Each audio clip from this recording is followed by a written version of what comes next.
Derivatives trading involves substantial risk of loss and is not suitable for all investors. Past performance is not necessarily indicative of future results. Good morning. It is the 28th of May and first day after Memorial Day. So after Memorial Day, definitely got the rollover in full swing, which is going to make the market a little bit odd. But we are moving, if you see here. Actually, here just before the open, we've come down quite a bit. And if we come over here and look at our charts, we're up overnight overall. E-mini kind of having a little bit of a sell-off and then equalizing, but Treasuries much higher and making a new high off for the high on the 23rd. So that puts us up here. That puts us up here. And it's who knows how high it is going to go. I don't know if we can make it to that 126 area, but man, it's just going. And already lots of activity this morning. So you guys, I did change a few things. So I hope you enjoy the little enhancements. The countdown clock was like, I liked it. It was really, really nice. And we got this nifty little profit and loss thing up here up at the top. So I can just change it with Notepad is how we're going to do it. But yeah, we need to make sure that we have the pen on. The pen is important, folks. Where are you? Where'd it go? There it is. Let me just move this over here. Welcome back to the Suck, says Uzi. Yeah, so I do see a couple of comments here. A bunch of so John is saying here that CB did not linger too long at the 152 even test. Bull bear zone calculated from Friday's close. For ZB is 151.15 to 19 this morning. Okay, so we're still in that area. Here on the open, there is a little bit of volume, so I'd say it's a bit more active than it was some parts of last week. No?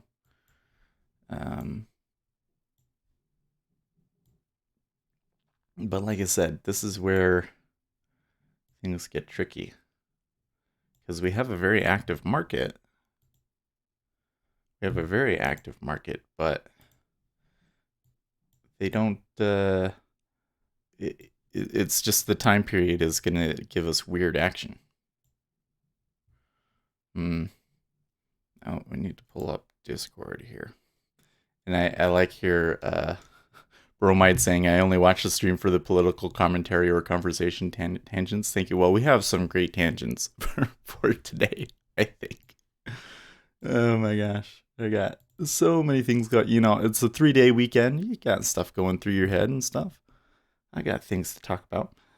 Okay, so here in Discord.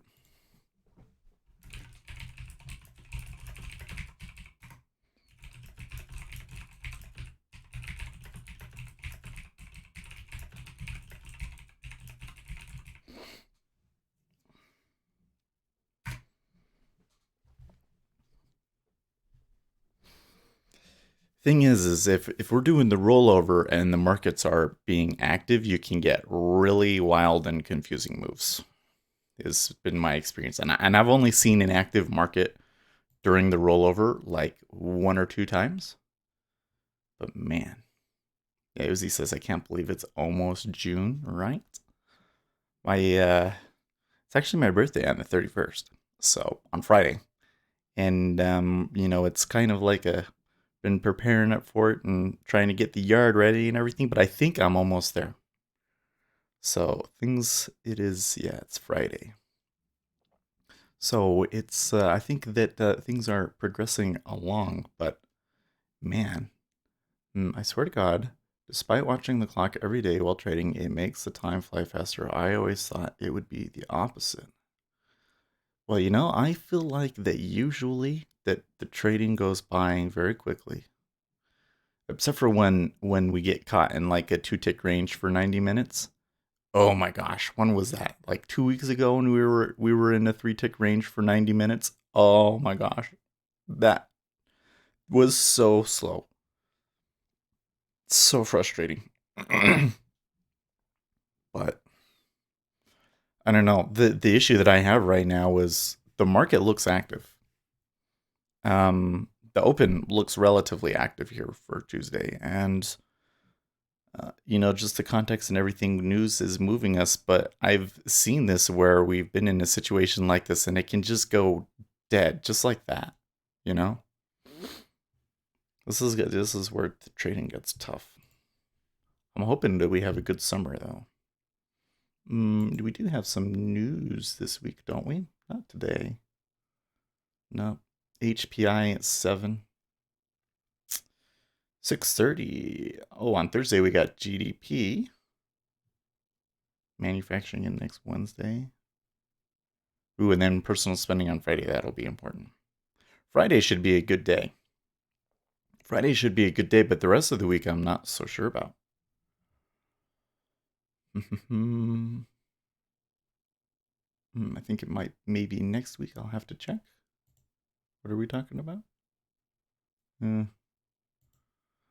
Anyways, okay, so they are ticking down here. Let's just check all of my stuff here. I think I'm going to be a little bit more risk off today, but seeing where the E-mini is, I might get a good short in the E-mini, so I'm going to keep my eyes peeled. CME has a tool where you can check the volume that's rolling over. I will use it this time. 619. What happens on 619? Is there an important political event? What else we got? There's a lot of stuff happened over the weekend, didn't it? All of those European elections. Oh my gosh. I did not expect the guys on the right to do so well everywhere. Holy crap. It was quite eye-opening. Definitely more to this than I think that many people anticipated, you know?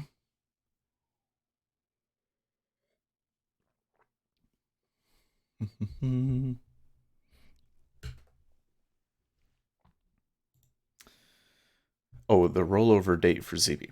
Yes, so remember, the rollover date is like in the middle of the month. But first call in Treasuries starts the first day of the month. Did you see the pictures of May in tears? I did see some pictures of May, but I don't recall seeing picture of May in tears. I remember seeing lots of. Oh, okay, yes. I do see here resignation tears put her in esteemed company. Oh, that's so sad. But I mean, she's had to have known that it was going to be over for a long time, right? It's just sad because I think she tried her hardest. I don't know if I believe this thing that she kind of was like half-hearted about it. I think she tried her hardest. I just don't think that she quite had it in her to do what needed to be done, you know? We'll see. The thing that will be interesting is we're gonna get Nigel in there, right? Which I was surprised. I thought that Nigel would have been the guy before. We get Nigel in there. Maybe he tries to renegotiate it. I don't know. I think that they're going to be tough with him, and he might have a hard time. And then we'll kind of see. I think that at that point we'll have a much better idea of what the reality really is. If he comes in there and he's able to negotiate a better deal, which I'm super skeptical about, but let's just say that he did, then that would make May look really, really bad, and all of the opponents look really, really bad, right? Because then at that point it would be like, you were dragging your feet and you made the wrong choices, and maybe you were actually intentionally sabotaging everything, you know.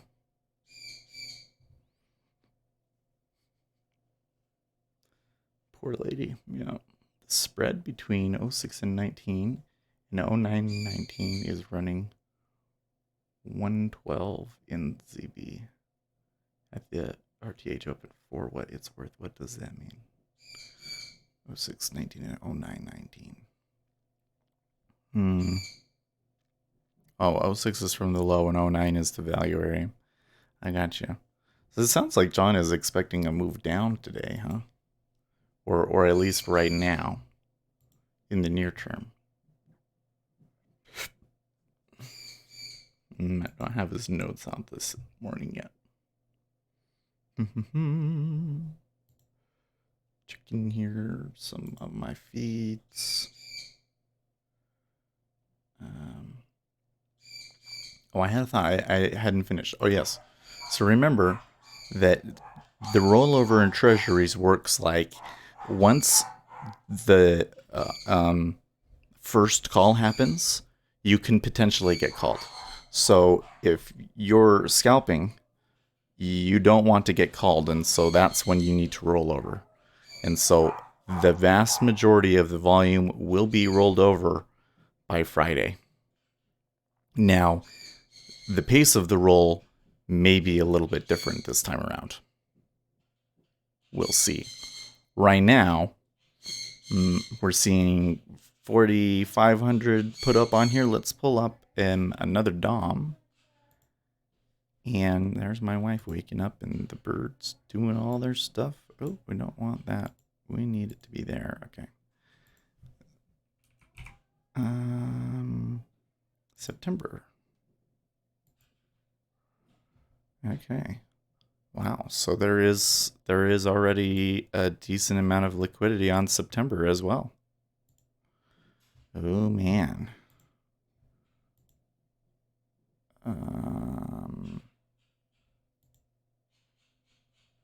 Which one is it? I call it big, I thought.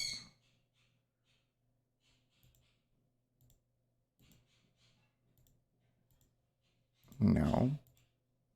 Ooh, night green. They have some good, nice little kind of. I need to close this one and open up this one. Save as the default. Okay.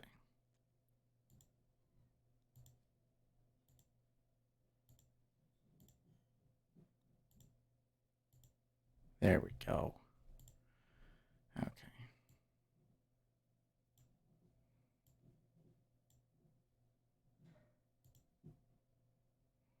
Okay.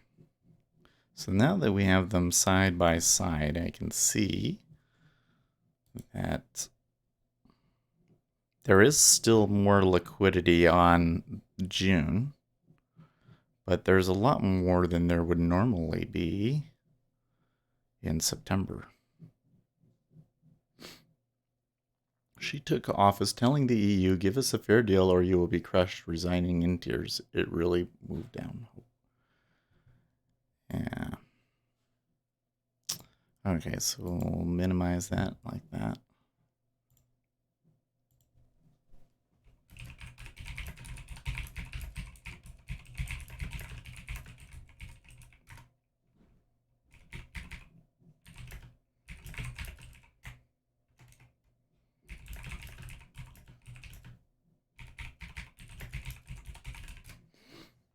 So this is interesting. And the fact that there's already so much volume, or sorry, liquidity in September also makes me a little bit weary about making too bold of a move here. I would much rather catch a really good spot in the equity indexes here.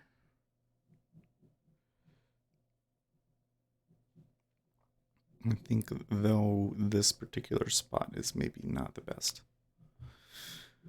We'll see. Well, it's only 6:30. See, now it's slow. Maybe this will make it seem like forever. New York hate crime spike 83%. Good job, Mayor de Blasio. So did you see this? There was an article.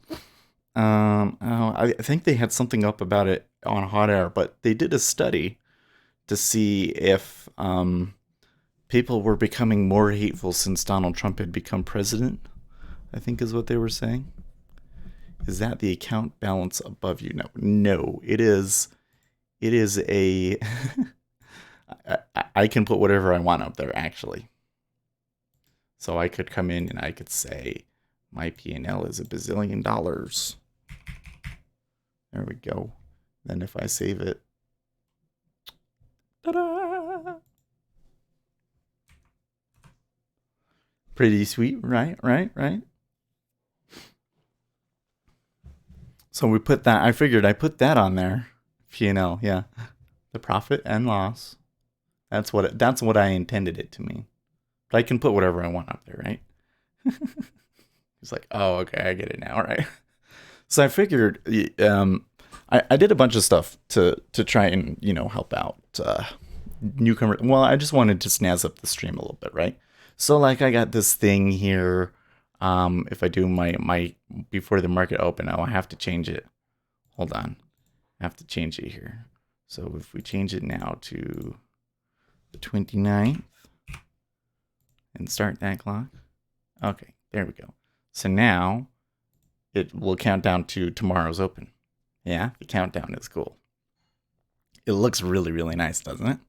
And then I came in here for the disclaimer and I just, made it a little bit nicer looking and made the words easier to read. And then I added this little P&L thing. So I figured you're a new person, comes in, hasn't seen the stream before. If you see, oh, this guy, he's made $9,000 today. I should watch this guy. He seems to know what's going on. Or, I don't know. Just, I thought maybe that would make it a little bit more clear for a new person that's coming in. Just for the very first time, what's going on. They actually are trading, and that's how much money he's made so far. I also, and this was the hardest part to do, but I also changed the background color of the chat widget so that it matched the jigsaw DOM. That was hard to figure out where in the CSS was the right spot to change it, but I was able to get it to do it. So, I'm wondering if I already missed the long down here in the 10-year at 04. Shredding the nar says it's true. It'll suck in new guys. It could. We'll see what happens. I put it there 999 just so that it's obvious that that's not the real one. But you'll see them over here, right? The individual trades. I honestly, I'm not sure if I'm going to take any trades on my live account today, though. I didn't see, granted, I wasn't paying too much attention. I didn't see anything terribly significant at 04. I didn't know if it was going to turn around or what. Now that we're at 06 half, I'm kind of like, oh no, they're just going to buy it and not stop. But I know that in this kind of environment, I have a hard time. Yeah, people new to trading only want to see the money, nothing in between. Yeah, it's true.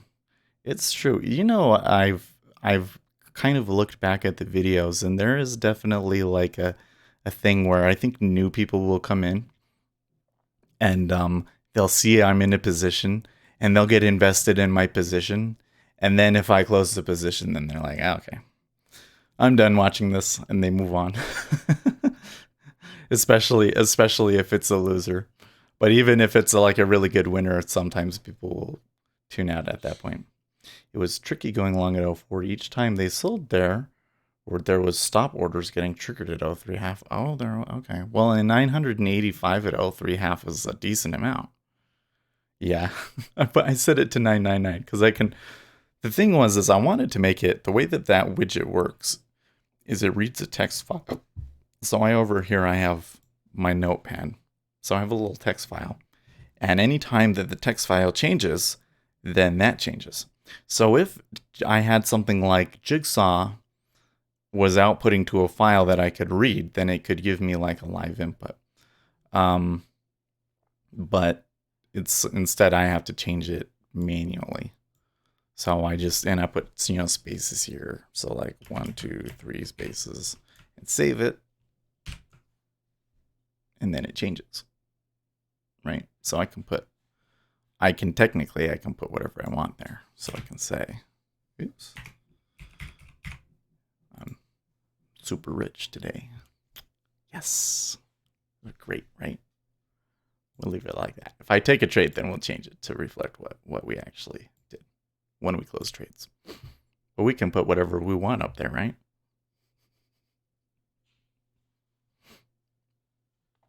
I'm surprised. I was kind of wondering with where it was and everything. I was like, will people even notice that it's there? Will they even see it? But apparently you can see it.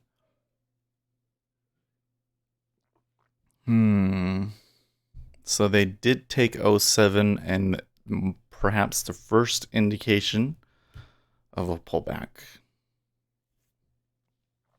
I'd have to say, though, they were able to make that move up really easily and very quickly. Do you know someone doesn't understand trading when they get excited over the profits of one day, right? It's totally true. Well, the thing is that for me at least, it's usually like that one day you come in and you do so well. And that one day is really where most of the money comes from. And the rest of it is just about not losing it on all the other days. Realizing when it's that day and going for it, and then all of the other days not losing too much or just making a tiny little bit, That's why I had an okay month. When you factor in the commissions, it's not too much, but the account is positive. It's higher than it was, and I don't know by how much I'd have to go and pull up the account statement and do the math, but I don't want to give it all up here in summer chop. And I know it's because like things have been wild, right? Like we could have a wild summer. I remember, it was when I started working for Goldman Sachs in 2010. It was. I remember that the flash crash had just happened earlier that year, and then the flash crash kind of led to a turbulent summer, and there was good trading that summer. It looked. I mean, I wasn't looking at the DOM back then, but the indexes moved. And I remember we get one of those volatility spikes where everybody thought that the world was coming to an end and stocks would move up 700 points a day, and then all of a sudden it just stops. It's like, oh no, if it breaks this level, that'll be the end. Then we could see this, and it would be like a real recession. So they break that level, hang out there for 2 or 3 days, and then it just goes back up like nothing happened. I'm hoping that maybe we get that this summer, but we'll see. Okay, so they have come back. They are coming back. We'll see. Maybe they might show us something here. You gotta pay attention. Oh yes, we gotta keep Twitter up here. Look out for new $100 and $200 banknotes launched across Europe today. They are smaller, more durable, and have a new innovative security features which make counterfeiting all the more difficult. Zero Hedge says, bad news for Deutsche Bank bankers who won't be paid any bonus ever. Where's the Shalami? Would have liked that one.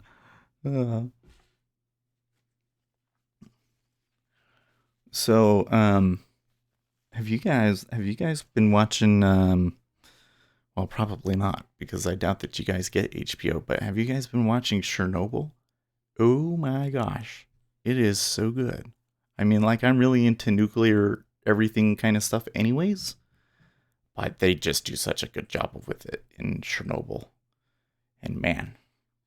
And you get to see all of the incompetence of the Soviet Union, and you just sitting there yelling at the screen like, what is wrong with you? There's a worldwide, a global nuclear catastrophe. Oh, as he says he watched it with his wife. You seen yeah, it's so good after that shit that went down at Game of Thrones. Oh my gosh.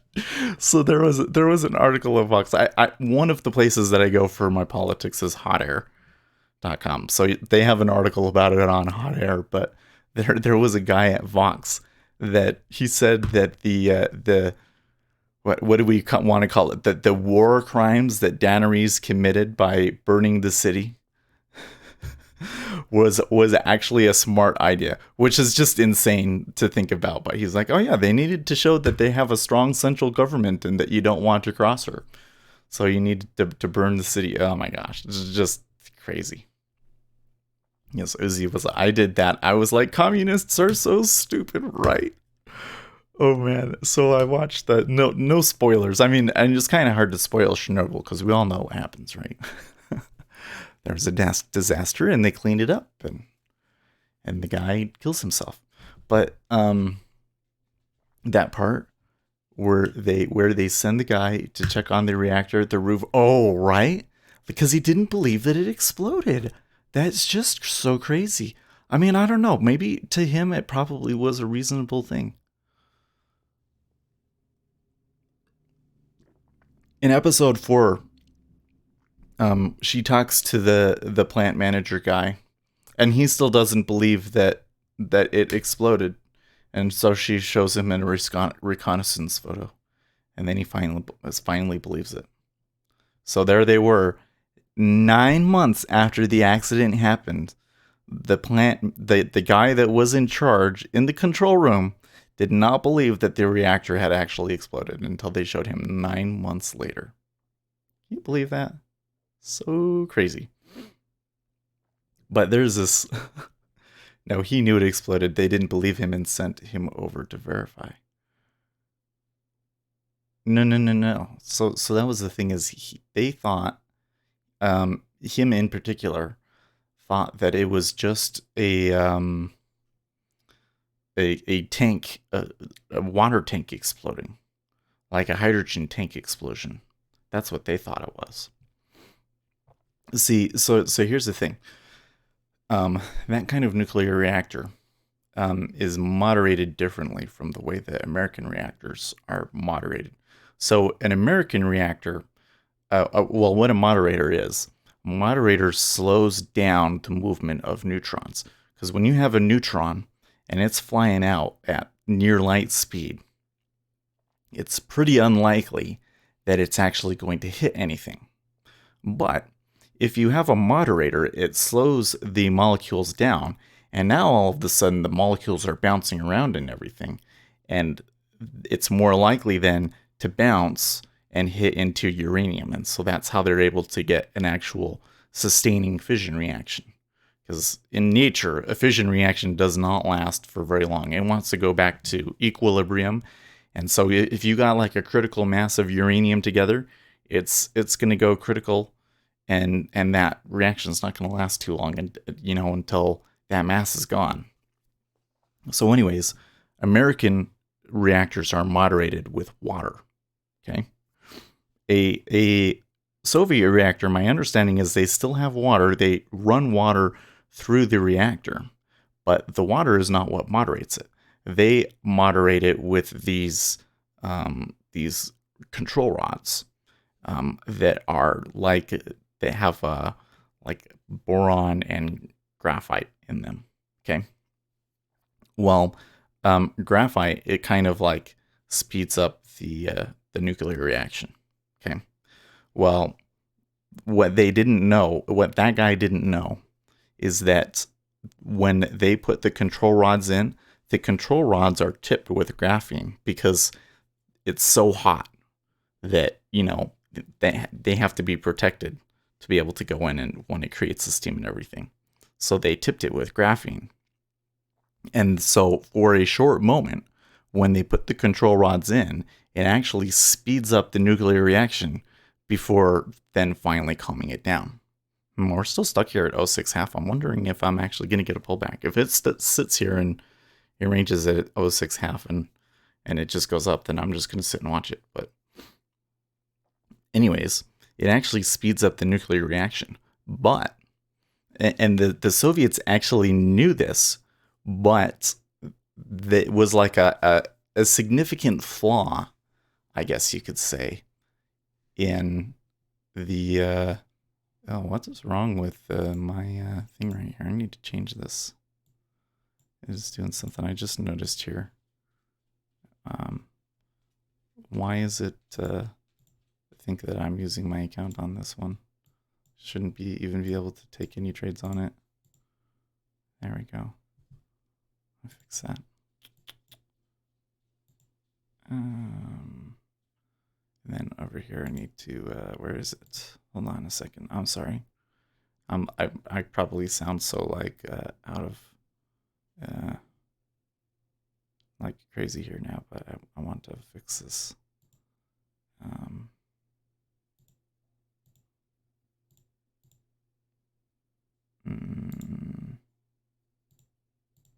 Where is it? Update. Clear turn, print outliers. Oh, there we go.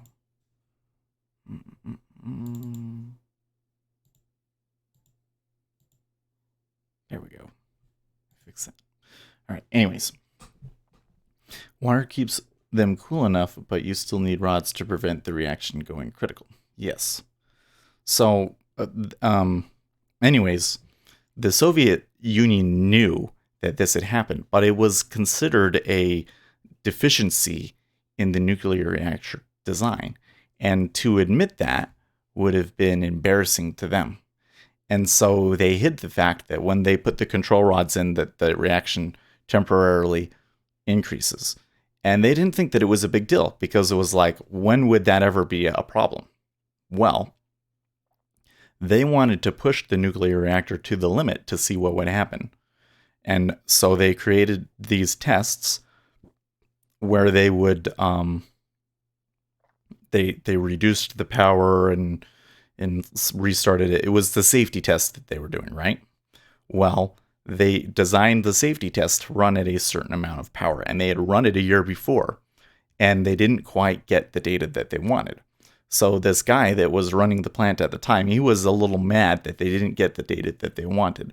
And he had some opinions about the way that the test should have been done that the engineers didn't do because they didn't think that it was safe, essentially. And they maybe knew some things that this guy didn't.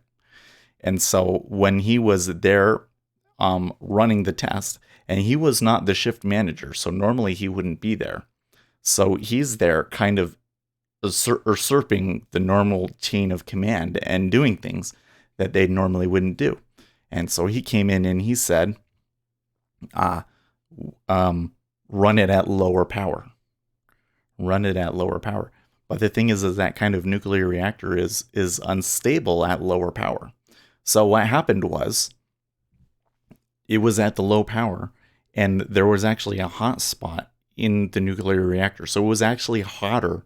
It was running more reaction than they could actually detect because the sensor just wasn't close enough to that part of the reactor. So it's already going like critical, like almost about to explode sort of a thing. And then they panicked, and so they said, okay, we need to just shut it down. So what do you do when you shut it down? You put the rods back in. And when you put the rods back in, it speeds up the reaction a little bit. So it was actually when the guy pushed the button to shut down the nuclear reactor. By shutting down the nuclear reactor, that's what caused the explosion. Pretty crazy. And so that's why the shift manager, he did not believe that it was possible that it could explode because they were shutting it down. He didn't know that shutting it down would cause an explosion. And so, and then their sensors showed, the sensors showed that there was an explosion in one of the tanks. And so he thought that what they experienced was just an explosion. And since he didn't go and look at it, but then the crazy thing is they told people to go and look at it, and they came back and said that it's open and it's exposed, and he didn't believe them. That's just how strong. Okay, what's going on here? So I think I'm just going to sit this one out. Um, Guo reiterates shorting yuan will lead to huge loss, says Xinhua. Almost as if China is nervous. There must have been something else. They were coming back. Well, the thing is they were starting to fail there. They were starting to come back, and then that came in. Yeah, then the indexes did not like what is happening. China is seriously considering restricting rare earth exports to the United States. China might also take other countermeasures in the future. Okay, well, this is moving enough where I could think about taking one here. If it gives me a spot. 0.5 half would be okay. It's kind of hard for me. I'm not seeing that candle was rough. Yeah, that really fell down there. It was a good spot for it to happen too, because I was done talking about nuclear reactors and why Chernobyl happened. Where is? Oh, we need to fix the CB here, so I can see my cumulative delta. What did the 5-year do?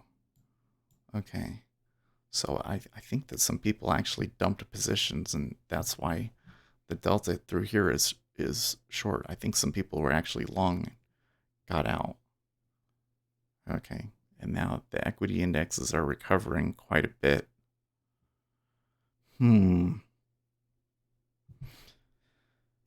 Well, I still don't see anything else other than this news about China. Oh, now they're going to move down. They're going to move down below the low of the day after that? I don't know, guys.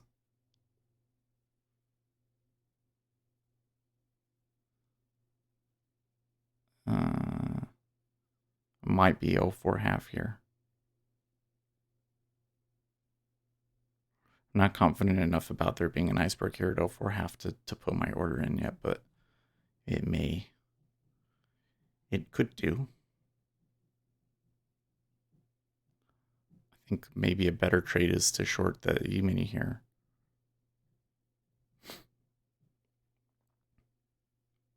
I think that it might have been China is seriously considering restricting rare earth exports to the United States.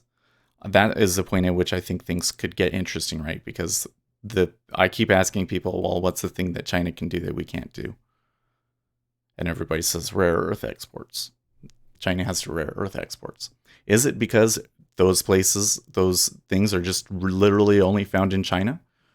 And it's just more convenient to use them in China than to go looking for them elsewhere? Or is it that we just really don't have them in the United States? I suppose that if we did have them in the United States, that somebody would have found them by now. Well, that sucks. I didn't get filled. I don't think that I'm going to get filled at 0.5 half. I'm just going to sit here and see if I get lucky. Before this weekend, I had no clue there was a micro 6E. Could have saved me some money when I first started with futures and dove right into the 6E. Yeah, so and sharding dinar asks what's considered a rare earth export. Let me get to that first. Let me answer Uzi's question here. So the problem with the currencies is that currencies are driven mostly by large orders at banks. And so you can't really read the order flow in the 6E. It just kind of moves randomly. Like basically what happens is you've got a bunch of traders are trying to guess which way the banks are going to play it, but they don't necessarily have any edge over the banks, and so it's not uncommon to see moves completely against it. Now you can trade it in a macro sense, kind of like we trade with the ZN, but you can't trade it in an order flow sense the way that we trade ZN. So, yeah, I learned that the hard way. Yeah, so the 6E is kind of messy. That's why it's such a big deal that they finally put in the micro ES, because ES, you can read order flow on ES. There's some complicated signals that I don't understand. I think it's harder to trade ES than it is to trade CN. But you can definitely read order flow and learn from it. And this is a great instrument for people to learn on. Probably still want to do sim for a bit before you go live on it, but because you can still, you could say it's only $1 per tick, right? But if you don't know money management and all of those other things, you'd be surprised how quickly you can lose $50. What's going on between the micro E-mini and the E-mini? What keeps them glued together? Well, it looks to me like there are robots that are trading the micro E-mini. Or yeah, the micro. That's all I can guess. It might even be that might even be a robot set up by the exchange, to be honest. So, anyways, Shredding the Nar asks, what is considered a rare earth export? So, there are certain minerals, like what would be well, so I think magnesium is one of them, isn't it? Uh, uh, what's the most popular one? Rare earth minerals. They're usually metals, though. Neodymium, for instance. Ah, yes, that's a big one. Cerium. But these let's see here. What does Wikipedia say? This might go off without me. I don't think that I want to get in at O6. Usually found in association with alkaline to para-alkaline indigenous complexes. Bunch of words I don't understand. And then they have a big list of them. Mining of rare earth minerals that was at one time dominated by the United States, the People's Republic of China has since come to dominate the market. Oh wow, and they really have dominated the market, and you can see the United States production decreasing since 1985. Interesting. Well, the basic gist of it, though, is that some of these minerals allow them to do different semiconductor processes that allows them to make, really small chips and do all sorts of unique and funky things. So without those rare earth minerals, you can't have an iPhone, for instance. Now, according to this, we do have them in the United States. It looks like that it's just that China mined more of it. So is it that the mining of rare earth minerals is very harmful to the environment, and so in the United States it's hard to mine them because of regulations, but in the China they don't care, and that's how they're able to do it? I wonder if it's a thing like that. There's probably a lot of open air mining to get that sort of stuff, like the Kennecott copper mine here in Utah, which the environmentalists really, really don't like. Open air mining is very very harmful to the environment, as you're basically digging up acres of land. So it's interesting that the E-mini is coming back up here. Oh, you know what? I wanted to fix this too.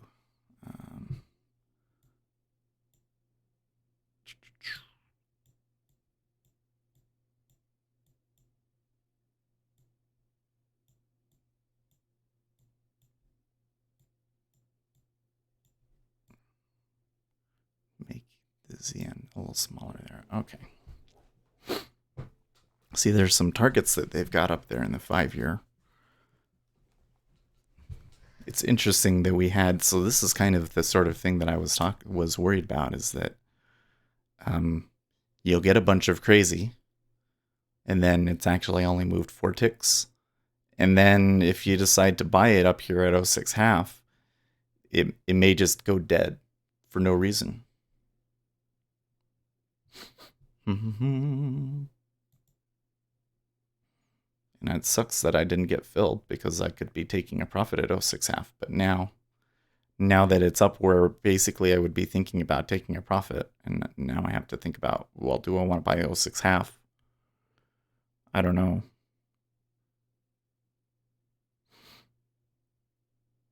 28.34 would have been a good short in the E-mini, though. I feel like I kind of missed out on that one.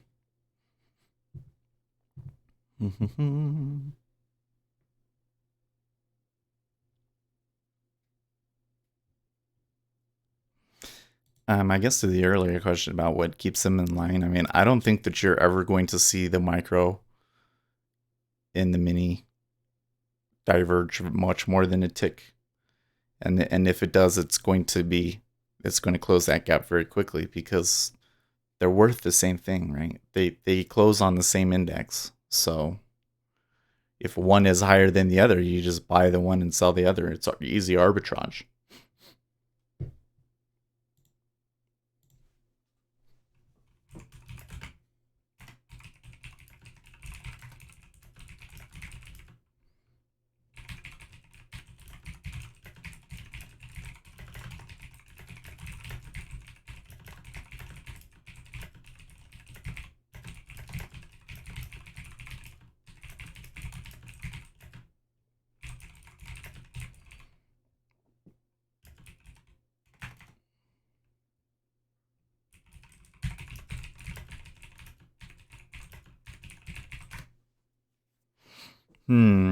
And they are selling it at 06 again.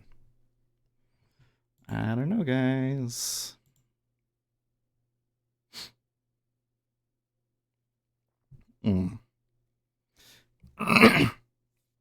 So, back to the Chernobyl thing. So there's a scene in the 4th episode, not like spoiling anything or anything, but they go and get a robot to try and take the graphite off of the roof of Chernobyl, and they thought that it would work. They were told by the people that provided it that it would work, but what had happened was that the Soviet Union had given them the propaganda number on how much radiation was out there, and there's actually much more radiation than that, and so it killed it. And when the government official guy finds out, that's what happens. He is so mad. It's a great scene. I saw a guy complaining his stop didn't get filled. It's artificially locked, and my thoughts are that can cause no fills and not being able to get out of a position. Yeah, because you can see, like, if you see here on the DOM right now, if I can highlight, do you see we had this move up, and you see this spot right here where there's no prints? So if you had a stop at, well, so say you were short and you had a stop at 28 and 32.50, what would happen is it would move up and no volume hits it. No volume hits it. Okay, now volume hits it. 28, 33, 25. Now your stop gets triggered. You get 3 ticks of slippage. That's what can happen to you. Because the robot seems like the robot only sits on the limit and he moves it up and down. So if he moves it up and down on the limit and he's not actually buying or selling orders, then you're not going to get, your stop's not going to get hit. Now, over time, I think that will probably go away, and it hasn't happened to me yet. And I doubt that would happen to you for more than 3 to 5 ticks, but yeah, you can totally get slippage. There's been some argument back and forth I've seen on the Facebook groups about whether it happens or not, but it definitely happens. Whether or not it's going to happen to you is another question, but it can. I would assume that since it can happen to you, I would assume that it probably will at some point.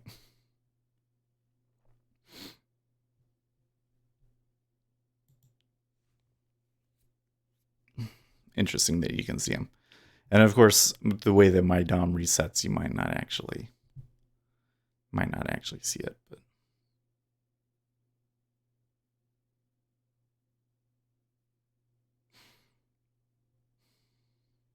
well, it really did calm down, and it's gonna go back down to the bottom here. It's so interesting.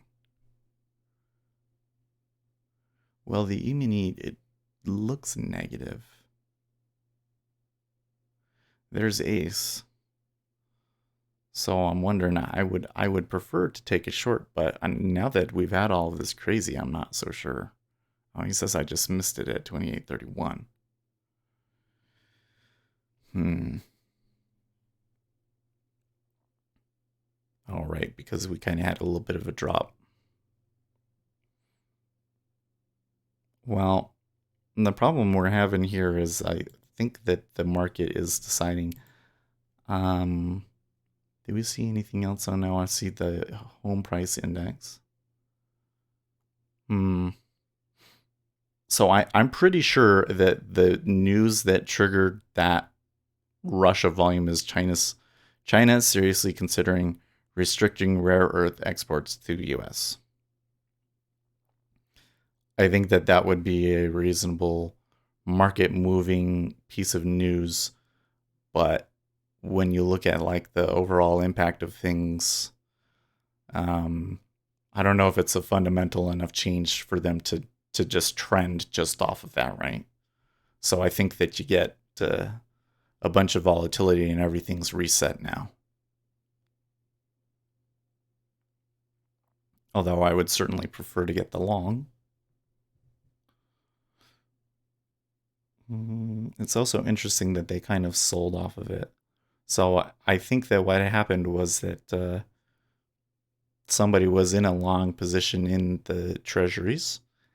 And even though the piece of news was favorable to them, they see the news and they puke. And so it goes down anyways.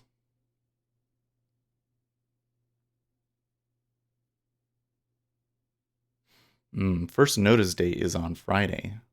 So we'll probably see everybody switch over before Friday. Okay.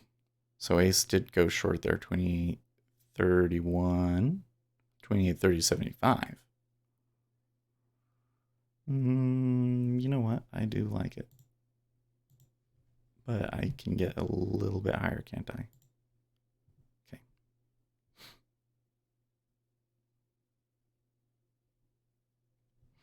Let's see what happens.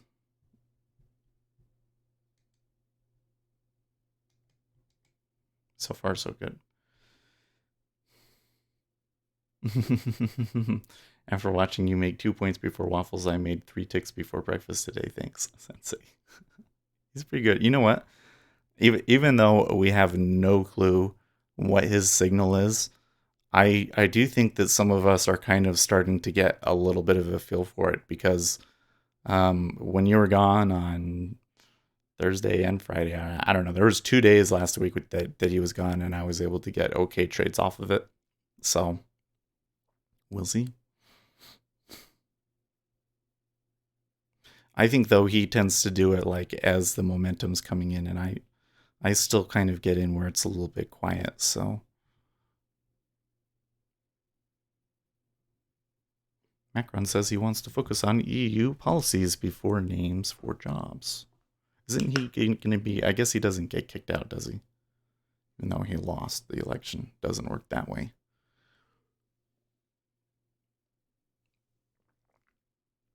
They have to have like a no confidence vote and kick him out if they want to get rid of him. And they might not want to get rid of him because he's the longer he's in there, the more upset people will be, and the more likely they are to vote for him. For the opposition party, that is. Well, they did push a little bit beyond me, so I think that's going to be the end of that one, unless it holds here at the 5. No. Hmm. Okay. They are having trouble getting past it.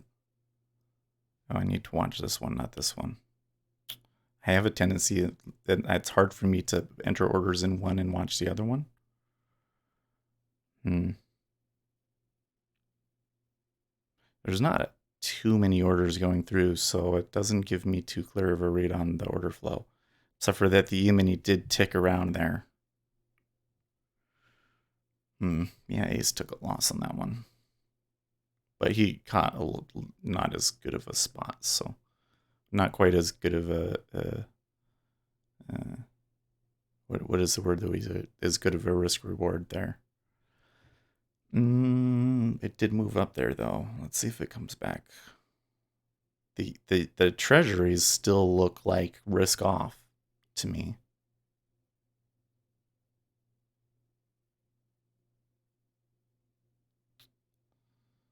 Turkey invades northern Iraq in operation against Kurdish militants. Oh no.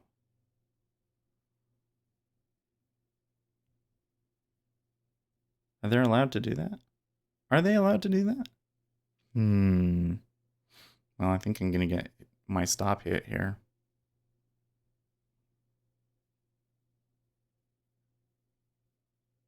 Oh.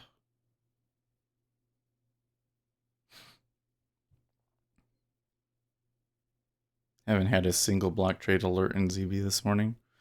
No, it does not. I have not, even with that, all that craziness that occurred, I have not seen the really big traders doing stuff.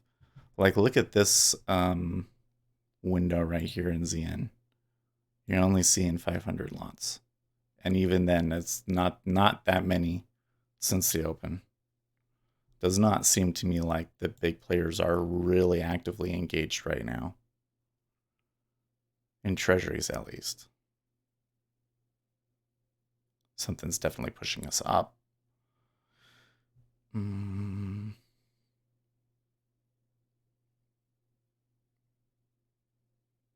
you think schools should allow unvaccinated children to enroll? Oy. I'm not going to touch that one. I'm conflicted on that particular controversial issue because I don't think that they should be able to force you to do something like that. But if you don't do that, you're pretty stupid.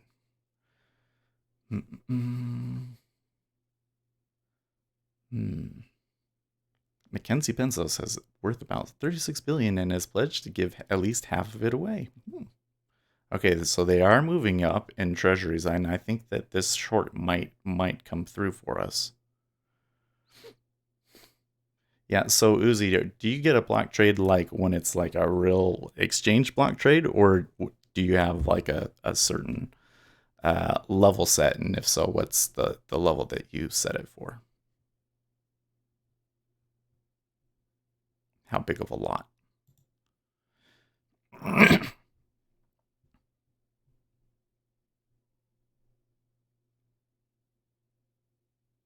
Them buy orders is just flooding through. Lots of small guys buying there at 07.5.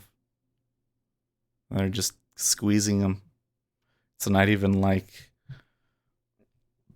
really pushing it. They just kind of trickle in and move.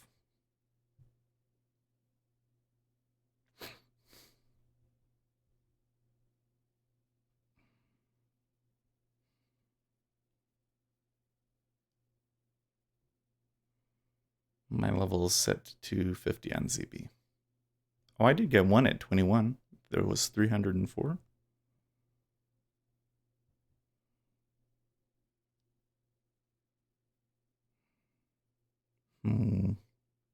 So now they're hitting into 07.5. There's perhaps an iceberg there at 07.5, so some profit taking in a reasonable location.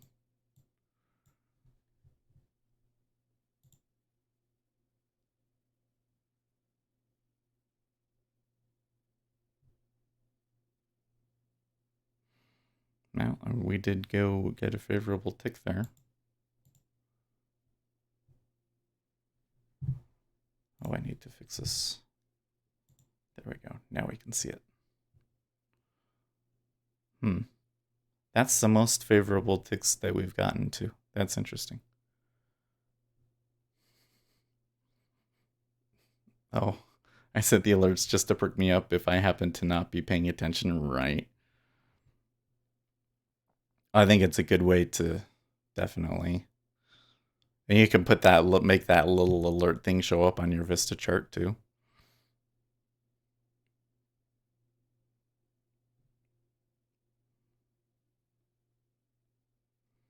Okay, so if they push through 2831 here, then it could be significant. But so far, it's not giving it to us. It's kind of sitting there on the edge of the cliff, and they don't want to go. Oh, there's a reload at 07.5 in the 10-year. Are they going to continue from there? Reload hasn't been a very reliable signal lately.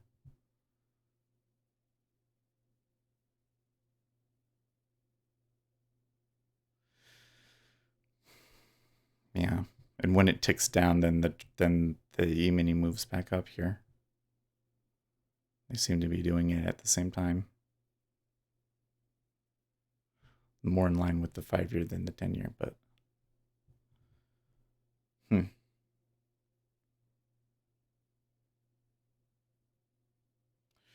Well, I got about 10 minutes here before the equity open. Goldman must be really desperate for subprime borrowers who need a credit card to buy an iPhone if Citi pulled out of the deal.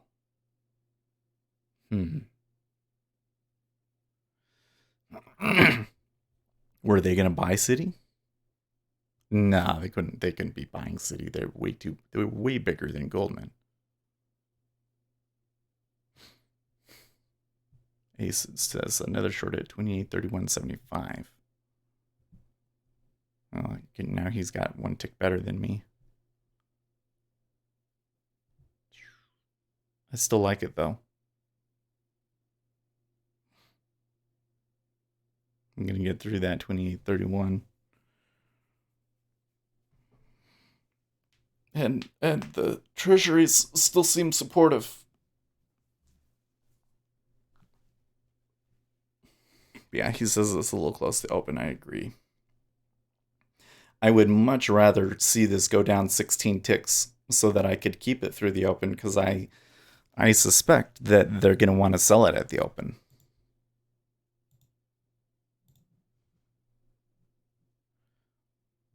I suspect. Especially after that move we had in the pre-market.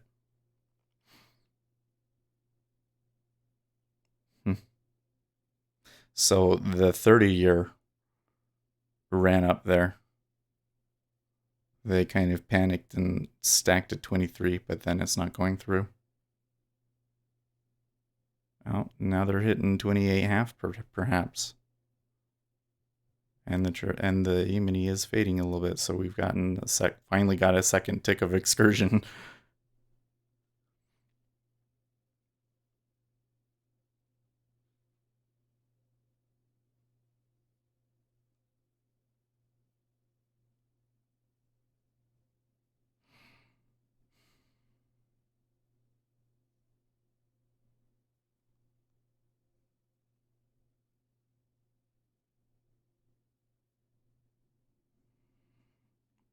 Okay, and they have traded into 08.5.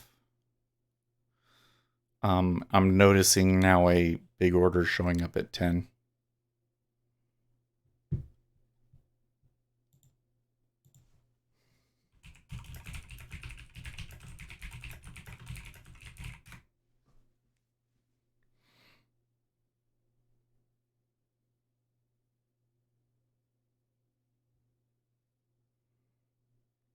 So there's a big one in the 30-year, which is interesting. That one at 25.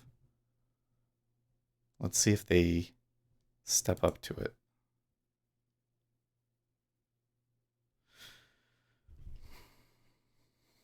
It kind of looks to me like ZB wants to test it. Sucks that I missed my long at 04.5, but it happens. Remember, I was sitting there like, oh, I don't know if there's going to be an iceberg here or not. And then it didn't go in, and I put the order in. Sucks. But I had it right, and I think that I could probably be keeping it up until... I think it could probably still be in it, actually. Still be in it and have a stop at like 06.5 or something.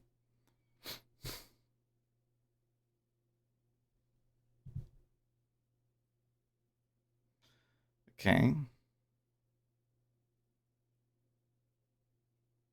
Nope.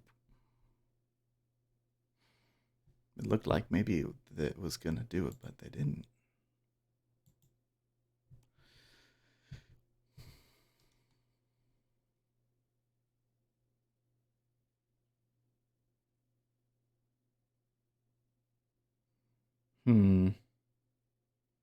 There was a decent amount absorbed at 24 there. Notice that 24, these two are a tick higher than the 30 year.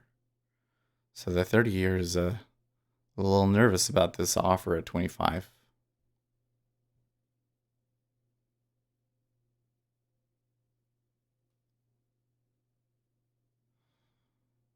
Hmm. 10 year does appear to be getting some pushback at 08.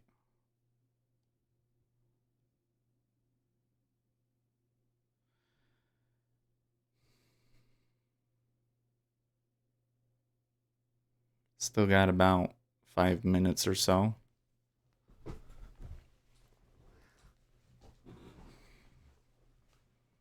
And you're still stepping up back and forth at 08 in the 10 year.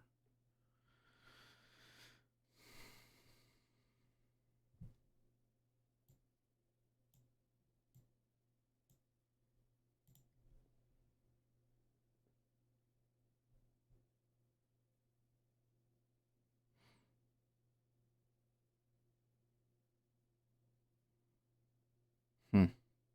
So they sold at that time and weren't able to clear it at 08.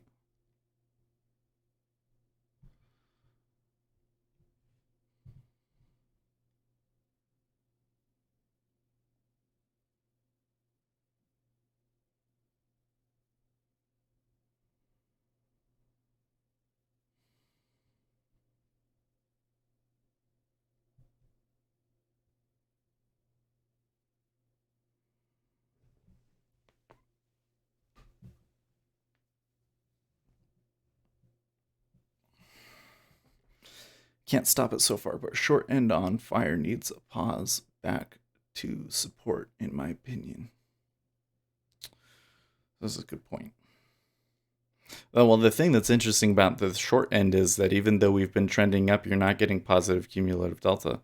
So it is happening a lot through liquidity. So see there, they're hitting into 14 and they've run into an iceberg already. Pretty big iceberg there at 14. They do go through it, and the 30 year in particular is down a few ticks. Yeah, you're getting some interesting action because it looks like that the curve is steepening, but the the curve is definitely steepening, but they want to move down, and so the 30 year is moving down more than the 5 year is.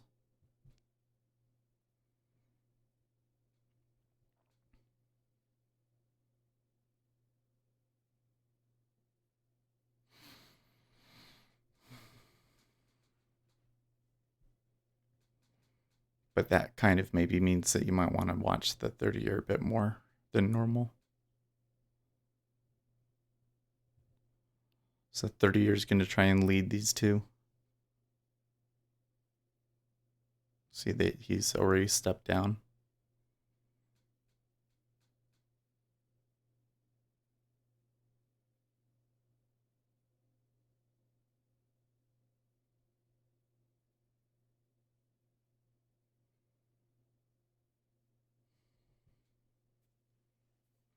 Starting to feel a little sleepy. Diamond. I think trade is a real issue. Trade has gone from being a skirmish to being far more important than that. If this goes south in a bad way and you have other surprises, that could be part of the thing that changes confidence, changes people willing to invest. Totally. Okay, so moved up again. Yeah, so I think I'm going to take it off at the -5 here because it's now too close to the open.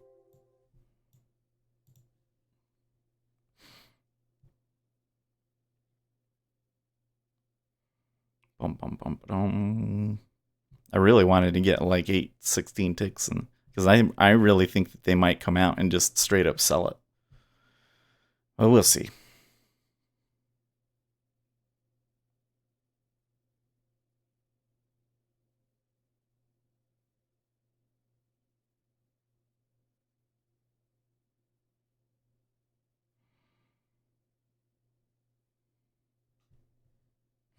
Oh, you know what's another thing is with the little P&L thing up at the top is that it doesn't actually give me a so I can say it was minus $5,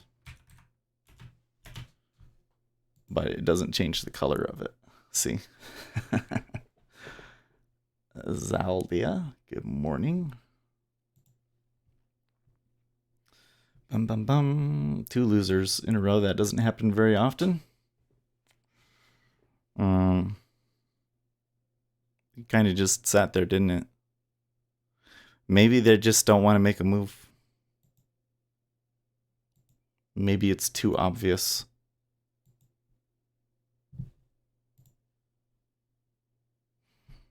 Mm-hmm.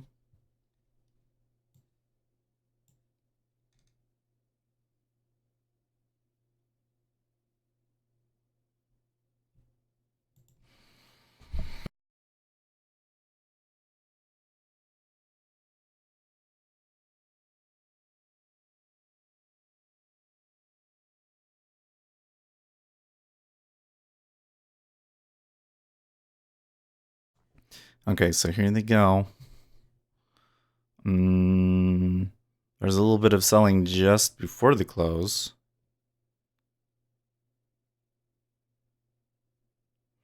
Not a clear one way or the other, to be honest. Treasuries reacting volatile at it, though.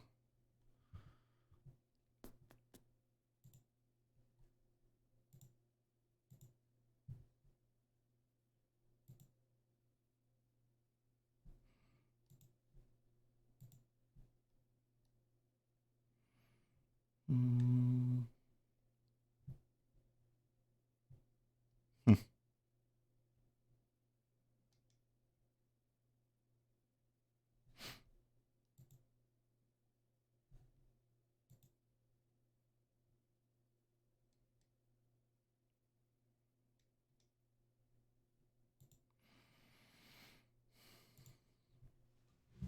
It's pretty wishy-washy for the open.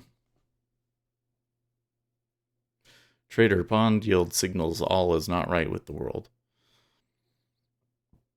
Well, I think that China might be buying treasuries up, to be honest.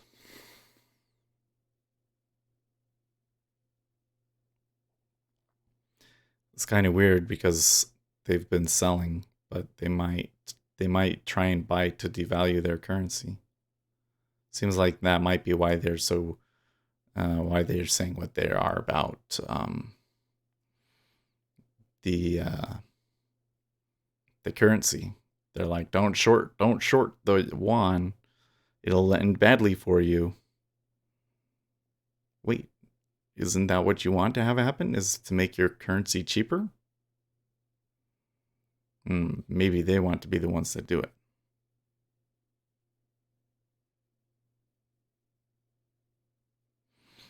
Hmm. Well, so far in ES, they're buying, but it's not a lot. So that's got me a little on edge.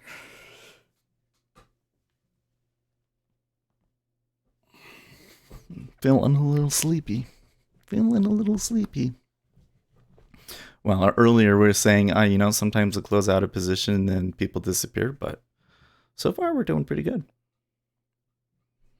Somebody's thinking, oh yeah, well now I'm going to tune out. They're buying it. Up above the high now. Oh, they're going. Look at that. Not a huge move in volume yet, though. Not a huge move in cumulative delta, rather. And the 5-year really starting to fall. The 30-year really, really starting to fall. All 3 of them negative.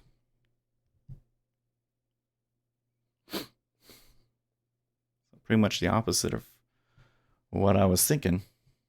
But, maybe we were just thinking it because we wanted to catch the crazy. And right now, it seems like even though the crazy is out there, they're not trading the crazy. That's the problem with the summer trade, is it comes and goes so quickly. We really got to pick an optimal spot to take those. I can't take them as she goes. I'm glad that I didn't get sucked into doing that.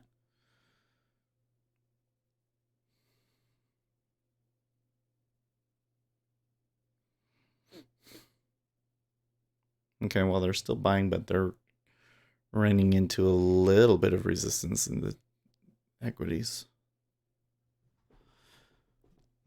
Why do I feel so sleepy? I want to just go back to sleep, guys. This is that long weekend.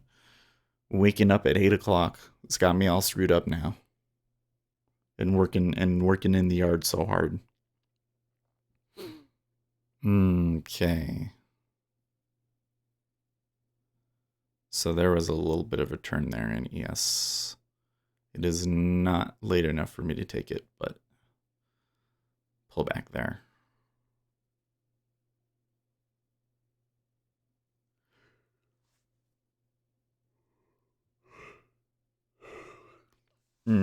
Yawns are contagious and need to stop. I don't want to make you guys all tired too. Look at them go.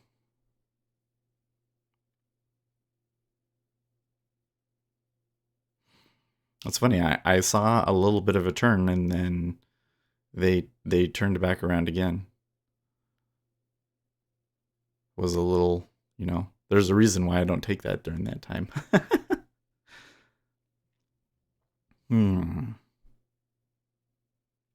So they've taken 07 offer.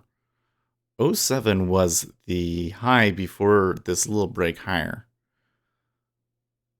Yelika says, stop. You're making me sleepy. So, anyways, I'm taking this as that we had a news event come through that kind of reverberated through the markets, but didn't actually cause a new position. And so people just exited the positions that they had, and then we're kind of just bouncing around here now. We bounced a little bit higher, and now we're coming back into the balance area. I wouldn't even be surprised to see us revisit the 04 area, to be honest. But there's no way for me to know where it's going to stop. Especially E-mini is looking pretty positive so far. There's 2840 above us is the overnight high.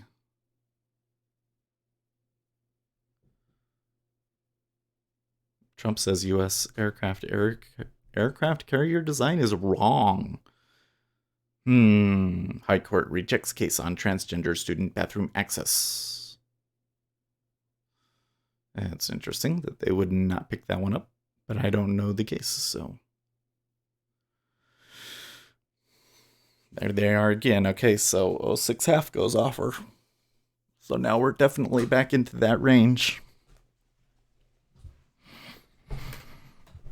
Now, this might be an area where they might bounce. Keep an eye out. As long as the ES is going, though, man. See, that was our problem base. It's just a buying day, I guess. Oh, fetch. What else? So we were talking earlier about Chernobyl, right? So I woke up this morning. I had dreams about it this time. Normally I wouldn't, I've been watching it for, since it started. Because it's been like, 3 or 4 weeks now. But today was the first day that I had dreams about. So I woke up and I was like, oh, okay, well, what kind of stuff do we have about this in, online? Can you just go and buy a Geiger counter? Turns out you can just go and buy a Geiger counter. They're like $150. And they make these cool things that are like like a dosimeter that you put on your keychain and you carry with you everywhere. And it has a little battery in it, and it's like it's EMP safe. Like it has shielding against an EMP, so the dosimeter will still work if there was a nuclear bomb. It's like apparently, the government is concerned about being attacked by a nuclear bomb, and there's this whole industry for nuclear stuff, even though it's not as popular as it was back in the 70s. But like, if you want to be nuclear prepared, the government is like totally down with that. Now, there's some other weird things on Amazon that kind of make me wonder. So here, I'll show you. We can pull this up and let's pull up this Wikipedia page where we're reading about rare earth minerals. So, all right. Geiger counter. And we can just find them on Amazon. Okay, so here's we're looking for Geiger counters. All right, so you got a couple of different types of Geiger counters and stuff. And then EMF neutralizer neutralizes your whole house. Where's the one that I was seeing that was like a little keychain? Oh, here it is right here. So here's the keychain, right? But then when I was scrolling down, where is it? Oh, it didn't show me. I one of the suggested things that it gave me. Oh, so here's iodine pills. Okay, there you go. Iodine pills are important, right? Because that protects your thyroid. Oh, gas masks now. Mask filter. Oh yes, that's not too expensive. Are you worried about radiation? No, but well, actually, yes. Yes and no. I mean, I don't really think that like a nuclear attack is imminent or anything like that by any means.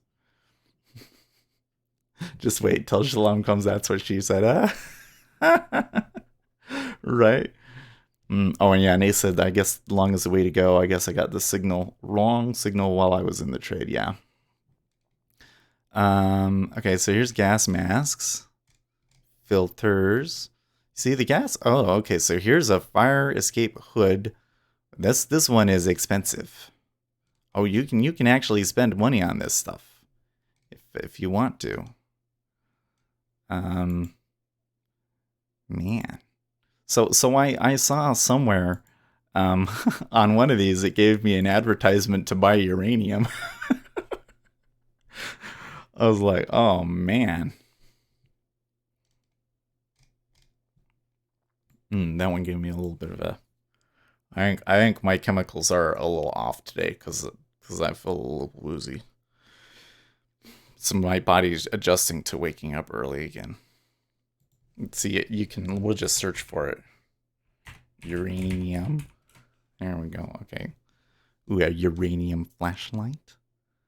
Ooh, you can just buy the rocks. It was like a cake. It was like uranium cake. Come on, where is it? I know, I swear I saw it. It was like a little metal circular dish thing of uranium. And I'm like, I'm pretty sure that if you buy that you get put on a list. You should be worried about ionizing radiation. So my understanding is that here in Utah we have radium, which is the most radioactive sort of a thing. And so you're supposed to test for it and stuff. But I tested for it and we were like, okay, but I still put in the flu. Just in case. Maybe you should go back and test it because my mom said that like things can shift and it can show up when you didn't have it. I'm sure you typing uranium into your search engine won't trigger the NSA. Right. My monitor guy, who do we call him? The NSA. My NSA agent is probably sitting over there the other side of his screen just shaking his head right now. Seth, what are you doing? Why are you being crazy again? Have you looked at Bitcoin at 2 mins? So, no. So, I haven't even shown you guys Bitcoin, but I know that it was up. So, they actually touched 9,000 yesterday. And I said this in the Discord already, but in my notes, my Bitcoin notes on Friday, was it Friday? Yeah, I think it was Friday. I said, let's see what they do over the weekend, because it seems like they've been trying to make moves when the liquidity is lower. And somebody asked me a question about it. So I kind of elaborated, saying that if you want to move price, then you would do it when the liquidity is lower. So you would do it on a weekend or on a holiday. And sure enough, somebody came in and tried to buy us higher. Now, that might retrace back to 8,000, but somebody is absolutely trying to manipulate Bitcoin price. No doubt about it at this point, I think. And we are, as we've been saying for some time, we are ridiculously overbought. Let's see what the number is today. Now, if you were to look at it on a 2-minute bar, I think you would probably look pretty negative right now, wouldn't it? I know I am a bad person for wanting Bitcoin to go all the way down to 1K just so my friends stop talking about Bitcoin reaching 100,000.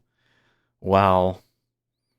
Okay, so right now I have, my thing is telling me at 81, at 8,114, my indicator gives a reading of 178. So let's do some math here.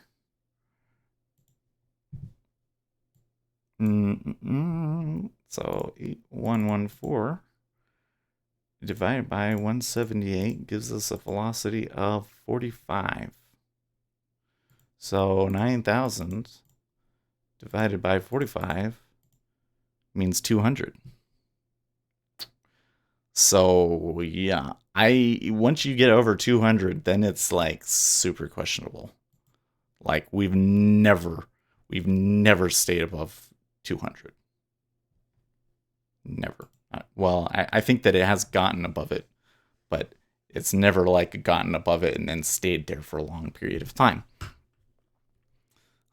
Lucas, no, I'm the same. Yeah. I am still of the opinion. I know I've been saying this for weeks and it just keeps going. And the problem is, there's no way to know where it's going to stop. The only thing that I could be confident about saying on the upside is that we're not going to make a new all-time high. You're going to have a very significant sell before we get to that new all-time high. And anybody that's stuck in that and loses money deserves what they got coming to them.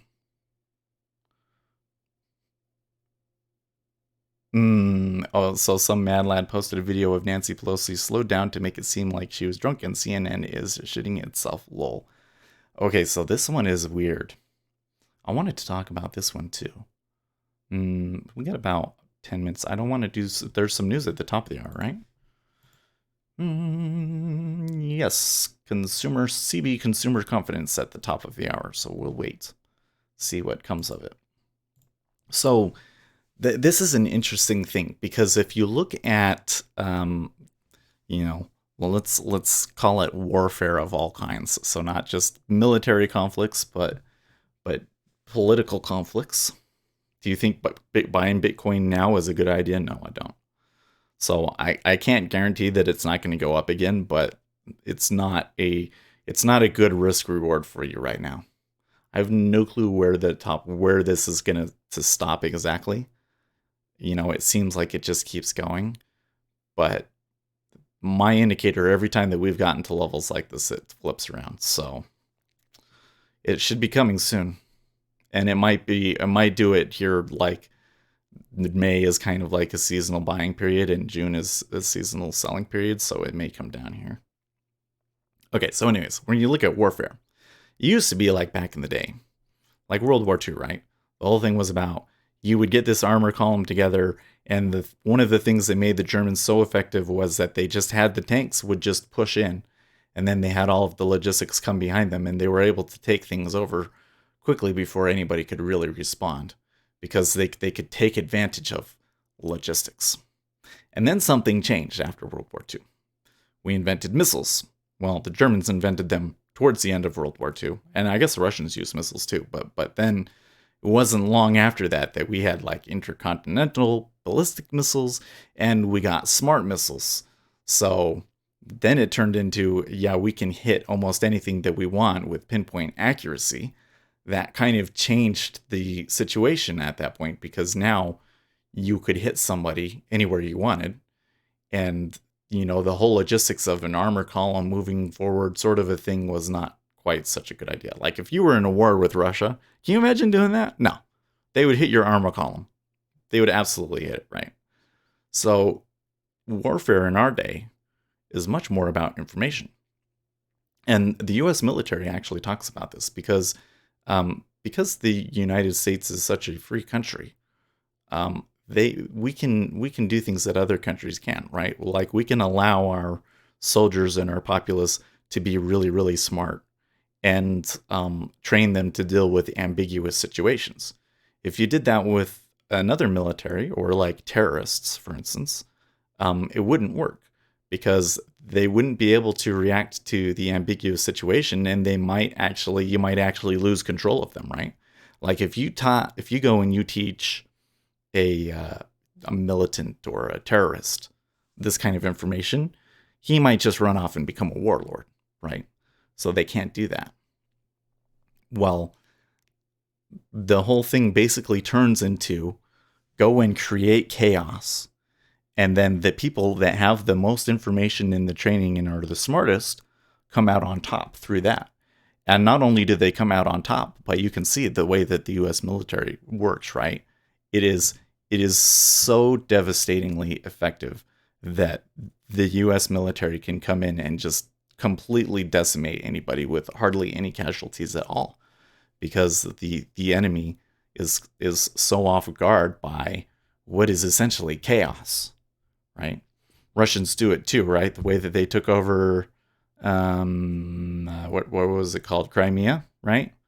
Was just like confusing, and the way that everything happened on social media, like we had no clue what was going on and we didn't have any information. It was just chaos. Okay. Well, I think that the political people have caught onto this, and this is the doctrine of Keck, is what I call it, or the strategy of Keck. So the strategy of Keck is go in and just create chaos, and the political side that is more informed is going to end up coming out on top. And so that's why they do this thing like with the CNN thing. You don't think that the guy that made that CNN video knew that he was slowing it down and that the media was going to like get all over him about it? And that wasn't the only other video. They've been conflating it with this other video of Nancy stuttering during a press conference, which, they're editing it only to his stutters, but they're not slowing it down in any way or anything like that, right? So they go out and they say, "Oh, CNN is editing, or people online are editing videos to make Nancy Pelosi look bad. They don't show you the video." So then you go out and you say, "Oh, I want to see this video," and you see the video and you're like, "Okay, well, it is slowed down, but I mean, even if it was sped up, it doesn't necessarily make Nancy Pelosi look good, does it?" And then you start looking at all of the other videos and you realize, the thing that I think pretty much anybody else that's really paying attention to politics has known for years. She is too old. She shouldn't be Speaker of the House. She's too old, and she's losing it, frankly. Like, half the time that she's standing up there, I'm surprised that the dentures even stay in her mouth. It's just crazy how old she is, right? And so these guys, they go and they make this video. CNN promotes the video for them, essentially, by making stories about it, right? CNN is playing into their hands. They're putting out, so here's the strategy. Find something that you think that the media isn't covering fairly, and then go and make something about it that shows what the media is not covering, and then put in a lie that is inconsequential to the main point. And what will happen is the mainstream media and CNN in particular will focus on the fact that there is an inaccuracy in it and push that news story because of the inaccuracy. But then everybody else goes and watches the story, and what did they come out with? What is the real net effect of this thing? Nancy Pelosi is too old. Nobody really cares about the fact that some guy online put something out that was false. Because the lie in it is really inconsequential, right? That is the strategy of Keck. That's the end game right there. People think shit's fucked up because of Trump and or political partisanship. Nah, the legacy media is getting its ass handled to it on the digital advertising. Yep, exactly. Ruth Ginsburg, no spring chicken either. Oh man, I mean, has anybody seen her since her supposed fall? I don't know what the deal is with her. She's probably, I mean, I don't believe these conspiracy theories that she's not alive. I'm sure she probably is alive. But like if she was actually dead, I think they would have a very, very difficult time keeping that one under wraps. But I bet you that if people saw her in the condition that she's in right now, there would be a serious question as to whether she should still be serving on the Supreme Court. Revenue battlefield media is desperate to be more and more hyperpartisan and extremist to generate traffic. Yes. And then you have the other issue, which is that they've moved over to competing with the blogs because the blogs were eating their lunch, right? So now everybody is a blogger, but then you have all of these people that are reporting on the news that don't really actually understand what's going on, right? It used to be that the big news guy was like a person that was trusted, that had sources, and you would go to that person and tell them because you know that you would be protected and that it was a safe and effective way to get information out. Now everybody's a blogger. You don't get that. And so these people that are reporting the news don't really know a whole lot more about what is going on than those of us that are, big news readers, because they don't have those sources anymore. If people paid more attention to the shifts in media business, they'd understand better. Disney dumped $400 million into Vice News and just announced a couple of weeks ago the investment is worthless. Salon Magazine is selling off for $500,000. Yeah, well, it's interesting. The thing that's interesting is that they do everything for clicks, but then they're not. A lot of the really, really left-wing thing outlets are just getting decimated. Univision dumped Gizmodo for basement bargain prices. Venture capitalist digital media groups are worthless now. Yeah. And this is really only in the last 3 years that this is, but it's been a long time coming. The thing is that I just don't think, I think that they had a bad strategy because they said, oh, well, we should become bloggers. But if you're a blogger, why should I listen to you compared to any other blogger that's completely independent? And the other bloggers, they kind of tend to be more interesting, I think. I think that that's kind of why this is happening. They're kind of sitting here at 06.5, and if we wanted to buy, I think we would have to do it here. And the E-mini is kind of turning out those 3 minutes before the news that I'm looking for, so I don't think that I can take that one. But I kind of like shorten the E-mini at these prices now. Like, that's a really good dish. That would tend to be a pretty effective short, especially if you can get it at around 28.40.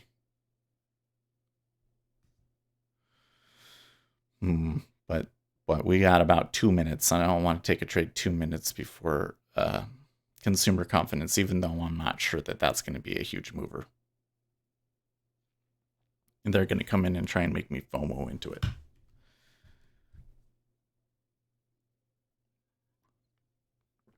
The other problem is that, again, in the strategy of tech is about creating chaos. And in that chaos, the people with a true informational edge will come out on top. And we'll relate this back to trading. I think you know how it's going to do that, but we can definitely relate this back to trading, right? So if you've turned your business into a blogging platform and none of your employees actually know what's going on, then when the internet becomes complete chaos, you're not going to have any edge and you just end up looking dumb. Americans in general are less victims of politics as usual and more collateral damage in a shifting media landscape where the legacy media is at a staggering disadvantage. Yes. So it's the same thing here in trading. I think that they come in and they create chaos on purpose because then everybody else can't read it, and they are the ones that really know what's going on, the ones that really know that the business conditions for today favor moving to the upside, right? Those guys that have good information have a huge advantage over everybody else, because the rest of us, we just see noise.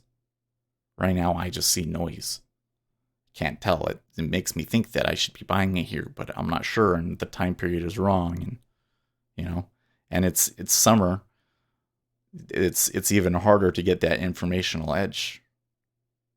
Wrong was able to catch a little short there and catch 4 points on it. Not bad.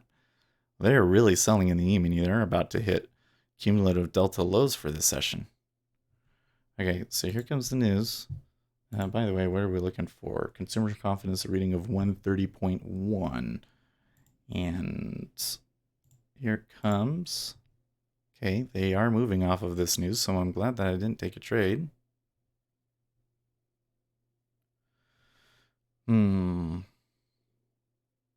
Millions without power as tornadoes through Ohio and Indiana. Okay, consumer confidence 134 spot one versus an estimated 130. So the number was good. They appear to be moving off of it, but not clearly. Okay, man. Can I really do this one? I think so.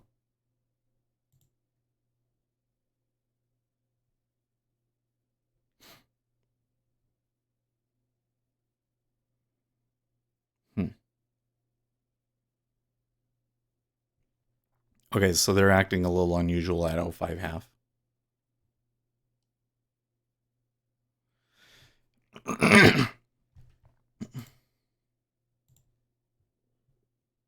Am I going to miss it again? Yep.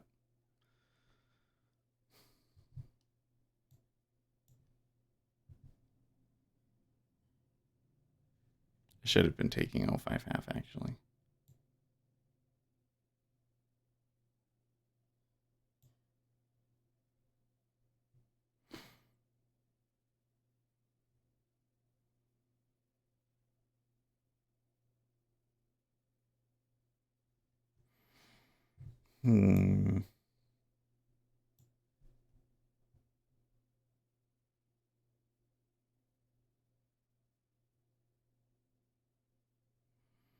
See, there was some stops into 05, I think. But the E-mini still looks pointed down.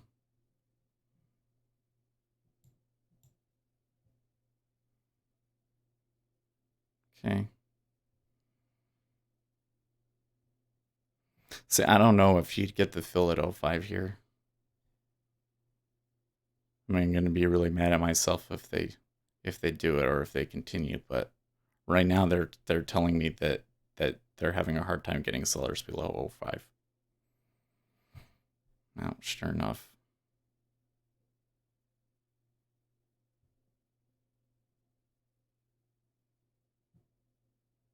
I actually wouldn't have gotten filled there yet. The E-mini looks very negative.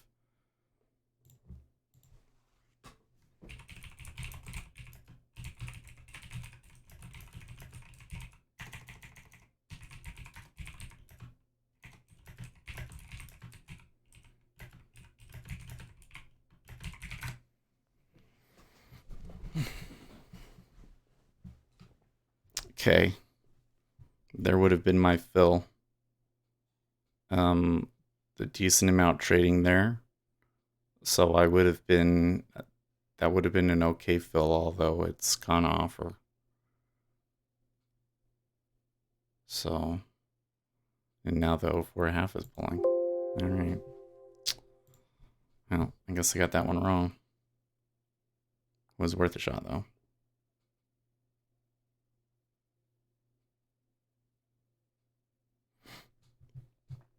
Mm-mm-mm.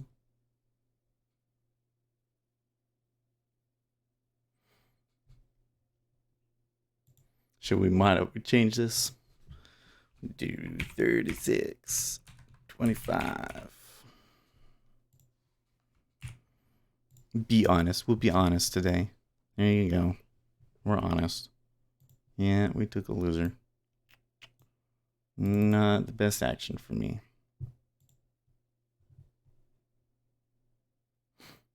They are absorbing here, though.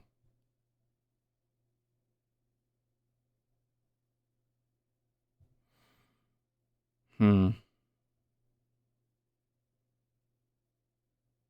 Well, now I just want to get back in. Hmm.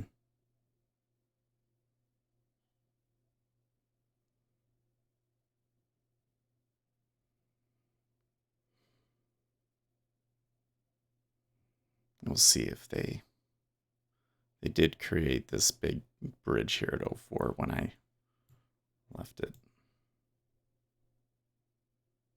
I might have been just in a really bad location. Because I think that the E-mini is about to get creamed here.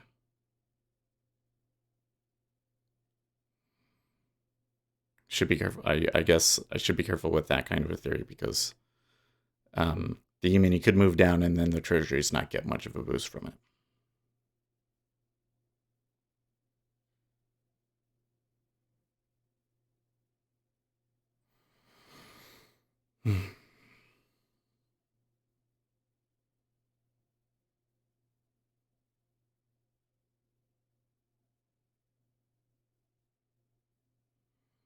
Well, it's not quite going yet. Might not be. They might not actually be really selling here. They might be oversold in the ES.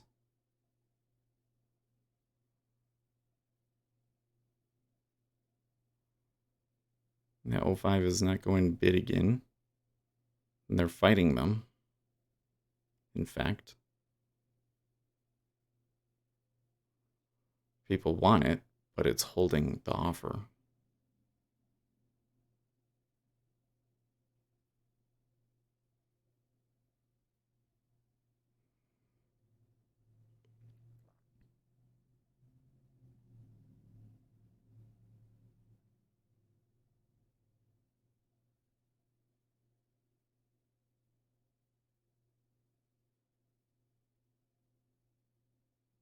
Okay.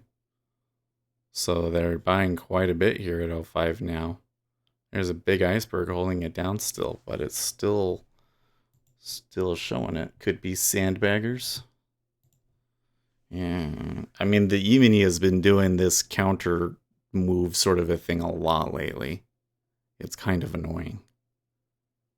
Okay, so they were finally able to get a good bid at 05. You know, 1,000 at least. It's not super holding. Okay, there they flipped finally. Interesting.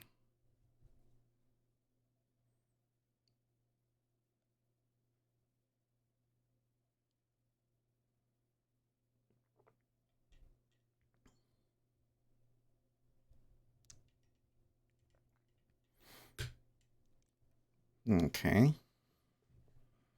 ES is starting to do weird things.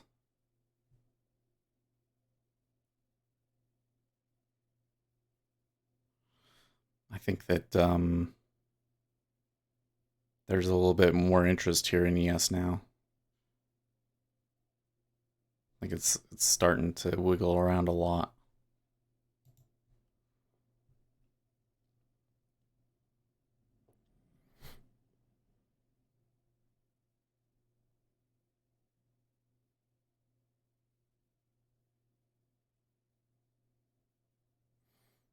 Mm. Oh my gosh, breakout ESJs. You're looking for it to go short? The first hour only could break bears in ES, leaning on more retracement in ZN.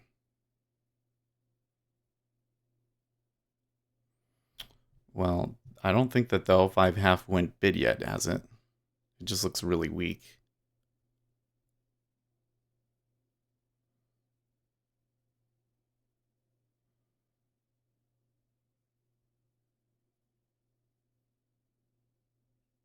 Hmm.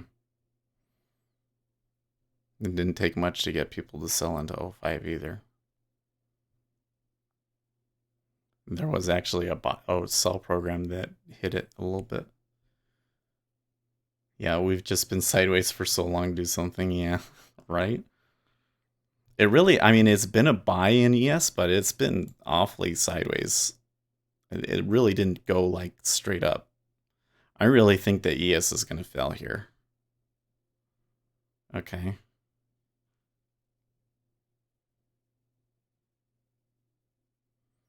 So the treasuries, when they're taking the step up, they're not really holding them super strong yet. There could be more in this though. They could push us up. I think it just shows that they're not looking to like they're happening because they're scared.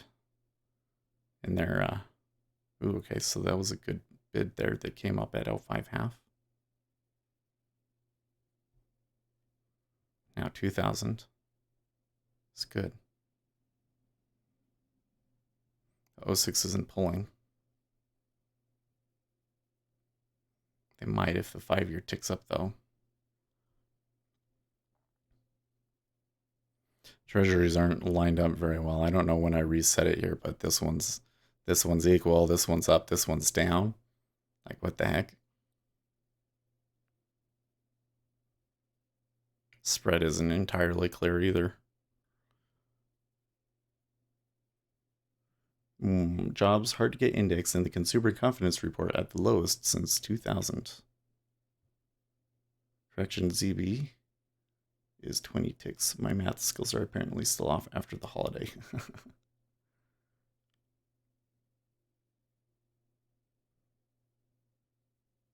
Okay, so I think he's saying that we should get to 20 and then who knows what happens.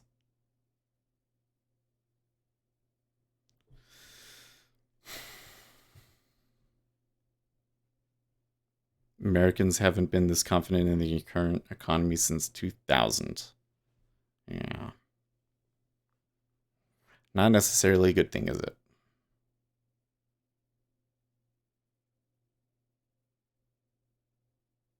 Okay, well, even he dumped a bit and is in a pullback.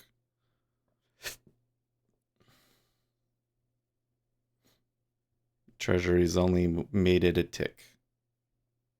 And the O5 isn't even necessarily holding.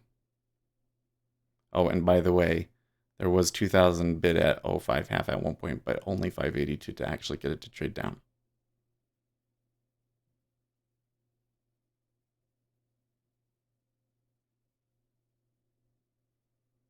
And they're getting a little.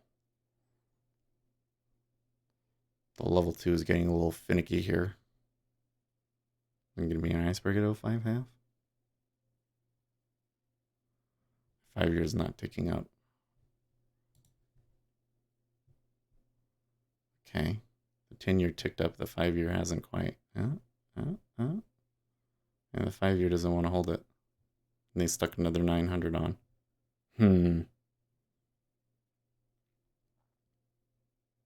So they hit it and the 10-year again and they pull.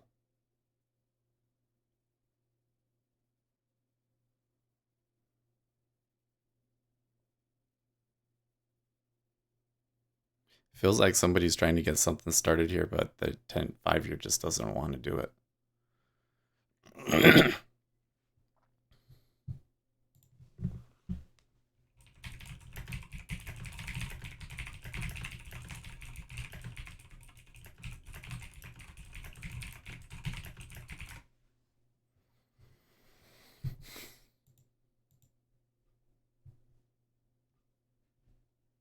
Okay. So there's the mini down towards the lower end of that range again. Not a new swing low yet. That was just touching it.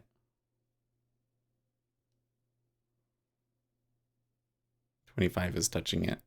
And let's clear it down.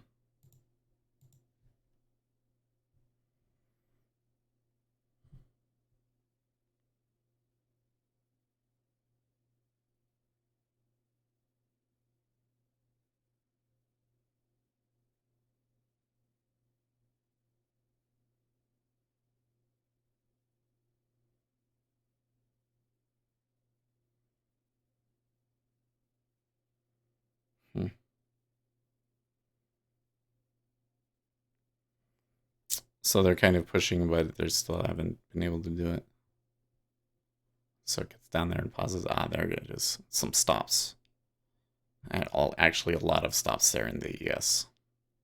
But the Treasuries does not tick up again.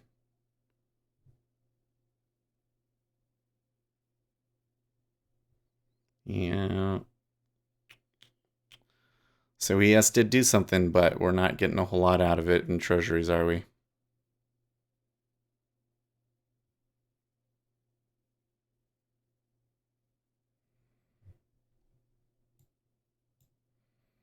Well, now they probably might want to visit the 2830 area.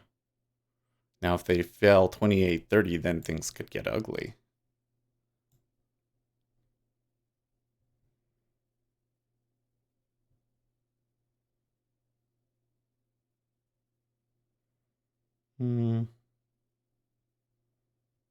This Treasuries trade's still not looking super positive, though. Well, they took it 05 offer for a brief moment.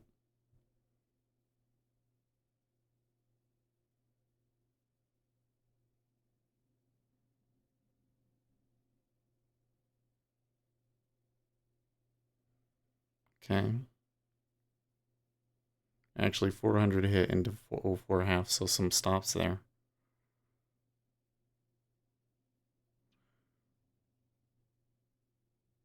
I don't remember who mentioned the Axie video last week, but $500,000 in profit is amazing. Oh, so that video you guys recommended to us, he made $500,000? Whoa. Wow. This has gone offer, but it's super weak still.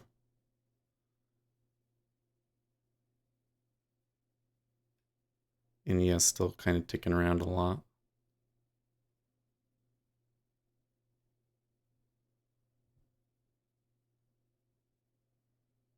Okay.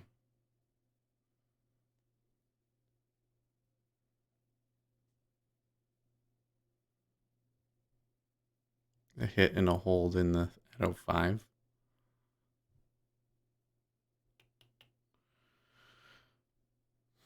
A 5-year ticking back across 12 there a lot.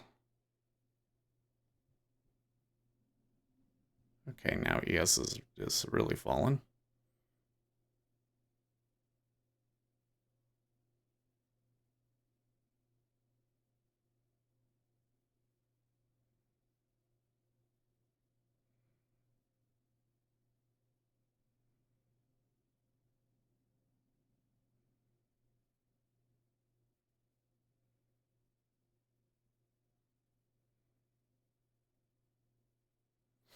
Hmm.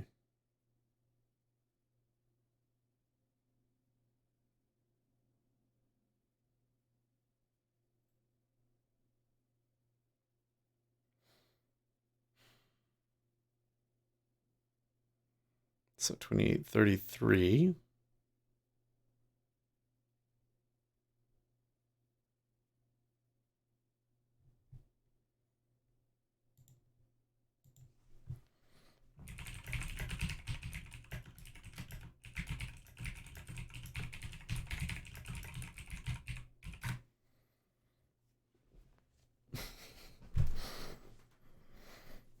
Lots of confusion at the moment, steepening on this leg down with ES retracement and rollover. What a soup. Yeah. Well, they're about to get below the open in ES now.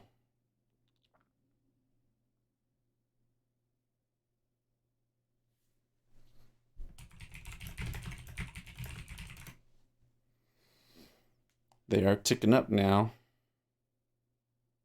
This is a lot easier than last time we ticked up.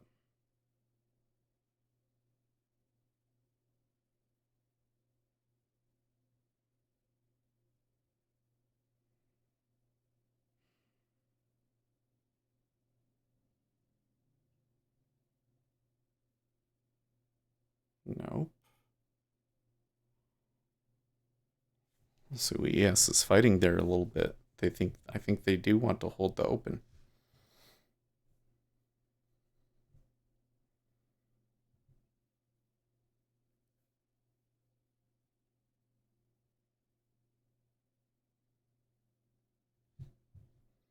What was the open in Zen? My little chart thing here is not working correctly today. Ah, now I see. It was at 04 half. Oh. Oh. Very interesting.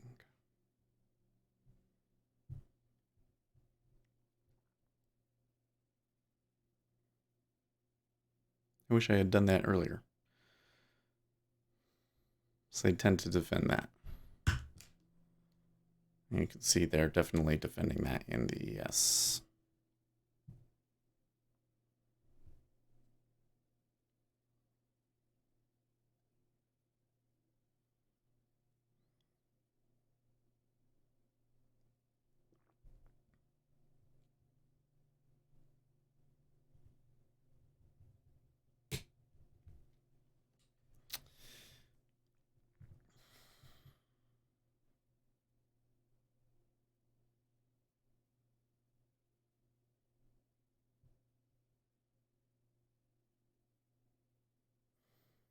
Hmm. See, that 06 is stubborn.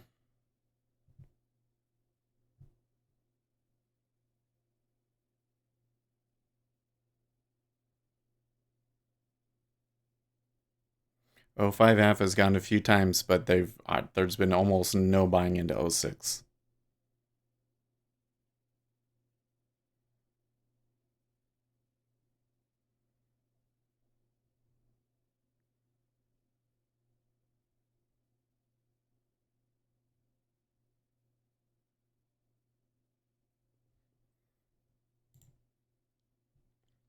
Wrong says he shorted it again.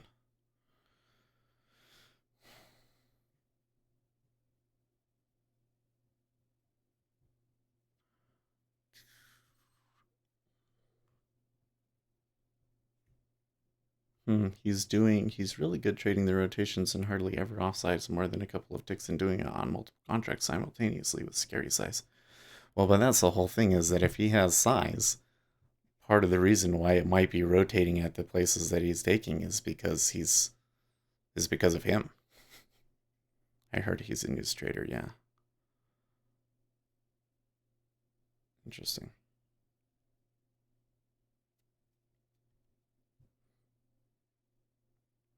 So this level 2 here between 05 and 05F is just super finicky.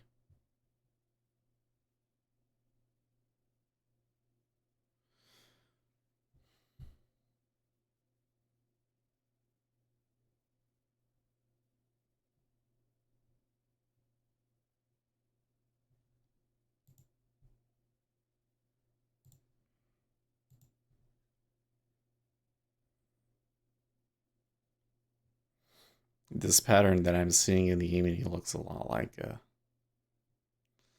engulfing candle.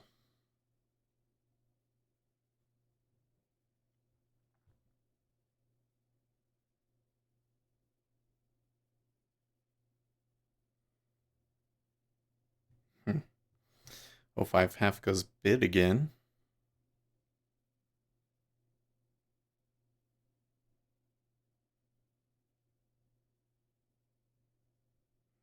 No.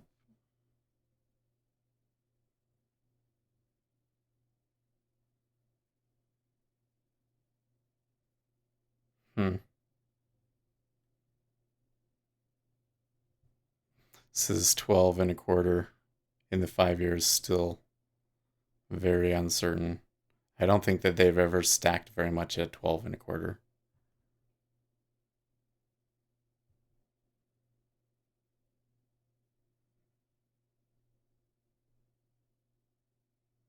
I think at some point the 5 year would get fed up with it. I wonder if he uses any tools besides the ladder to help catch those tight rotations. I don't know. Like I'm saying, if he's trading real size, part of the reason it might be rotating there is because of him. Like he's big enough that he might be able to cause a change. Like between him and the signal that he's getting when he takes it, it might cause a change. Even in treasuries, if you're trading a few thousand, that can be enough to change it temporarily.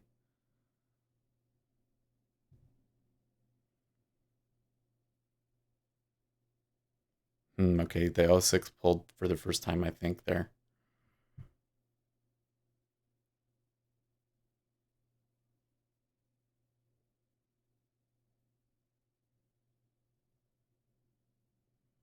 Still not wanting to go, though.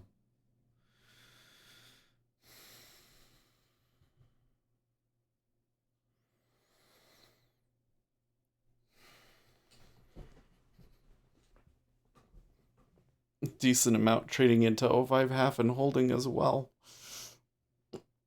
Okay.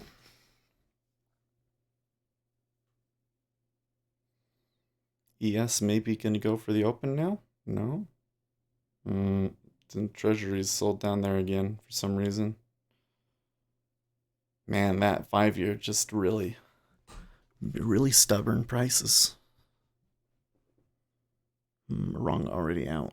He takes very, very short ones there. I guess with the instrument that he's trading, you have to be in it for very long to do good. Okay, another uptick.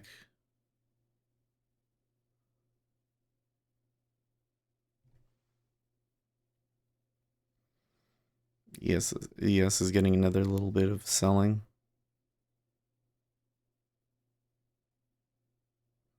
Didn't go very far. He spreads his entry and exits. What do you mean by that?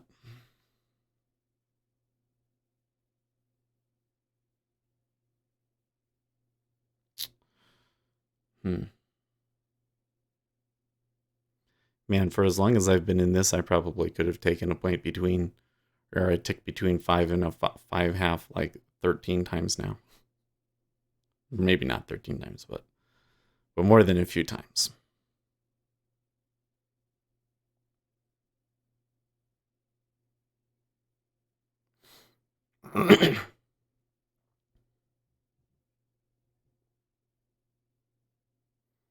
About 4 minutes here until when I tend to stop by. I'm in a position already so I could hold it for a while, but given that this isn't just going, I think I might need to just take it.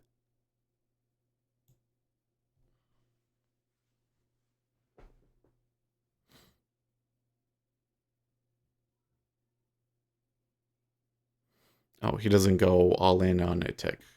Gotcha.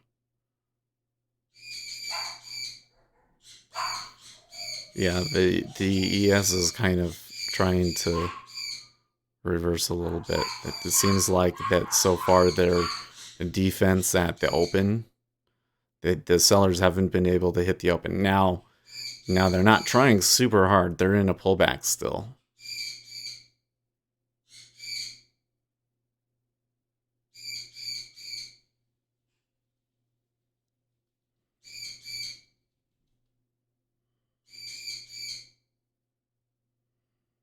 Hmm.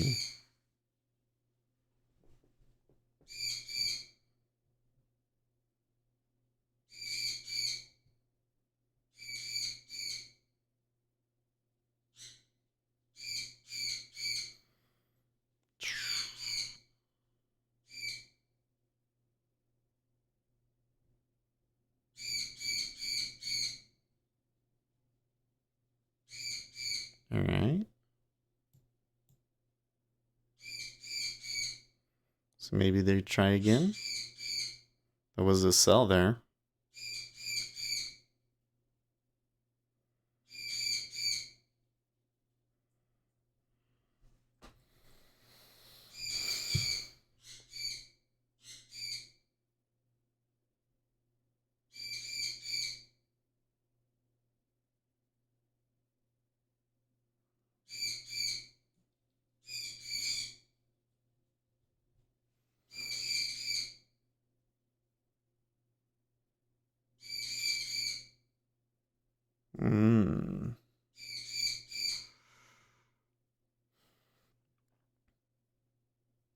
That's how I used to trade Forex minus the price ladders. I had to make my own zone and layer with it. Okay, so 06 is weaker than 05 half now for the first time.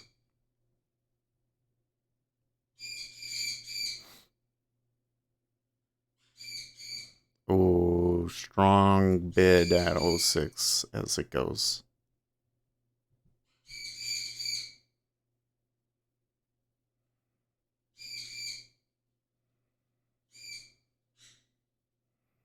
That could mean some continuation. I want my 4.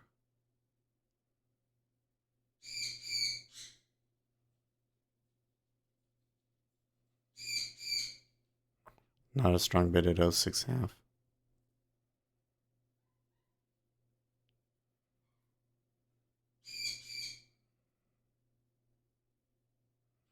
Significant change though. Really came up there in the 5-year too. Bounced up to 13. So up a whole 4 ticks. Not continuing, but okay, but the E-mini might. Well, they're fighting.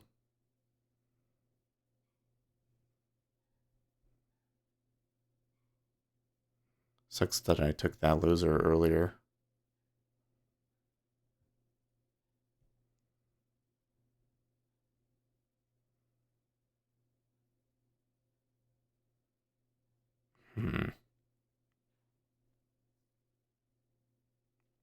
That's what I was worried about.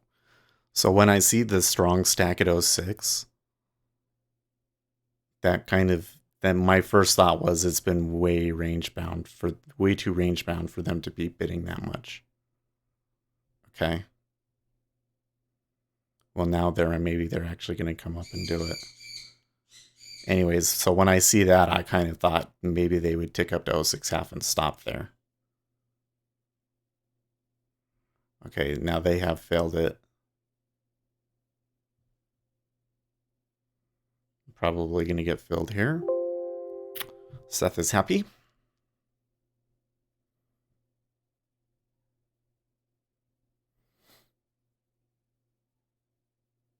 You pop open a sim account and trade the dominant layers, layer bids and offers, you'd be surprised. Well, yeah, because if you go in and you just say, here's the range, and I just kind of have a bunch of buys here and a bunch of sells here, and every time it comes up and takes that range, you're taking out a little bit, and then that gives you a lot to maneuver with at that point. Then you don't have to worry about, where you've won or lost. Okay. So, that puts me up 26, 25. Yay!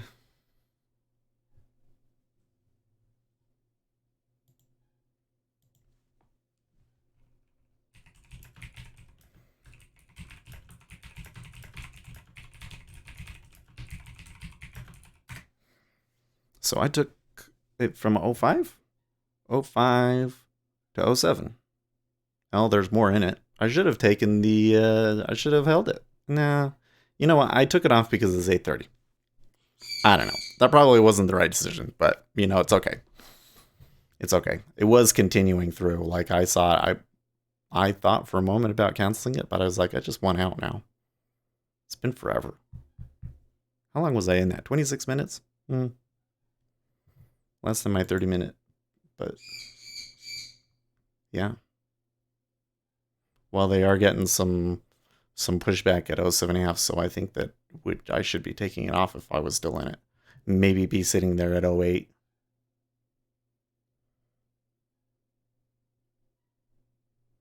a little nervous and thinking maybe I would still have to take '07. So that was good though. Well, I mean, it was a profitable day. That's good. Uh, that does not look good for the E-mini. That is now a head and shoulders pattern, and they're breaking the shoulder. Yeah,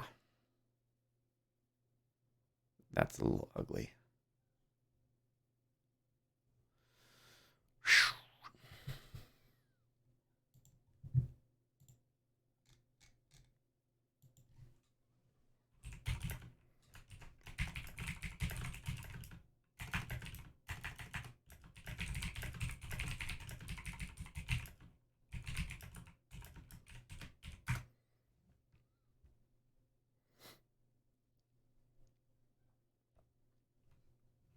Like that pattern could continue to the low of the day. We'll see where it goes, but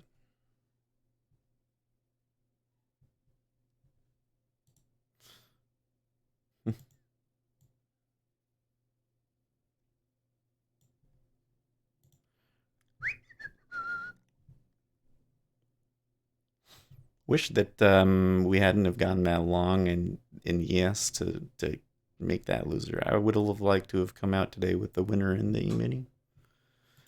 Well,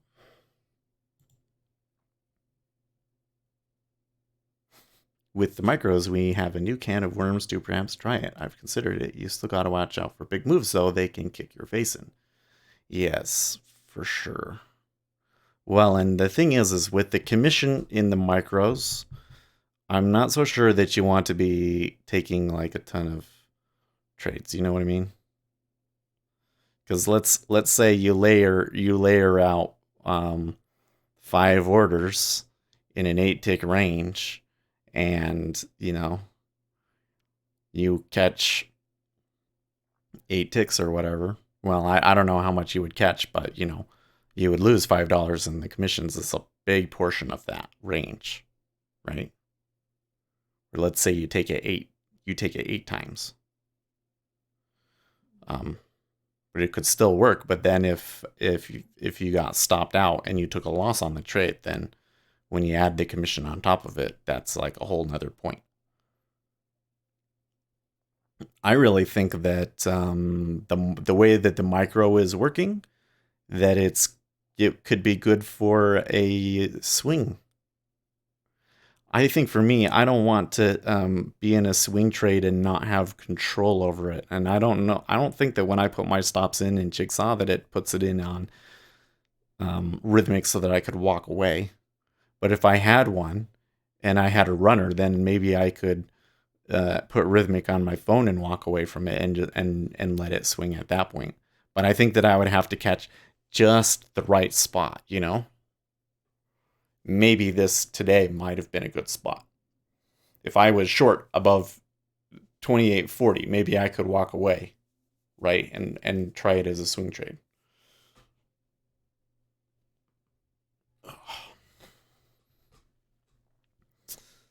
Okay. Well, I'm gonna post. Let's post some notes. What do we got here? I'm gonna go through my checklist. Oh yeah, let's do the thumbnail. Let's do the thumbnail first. What do you think? Over here.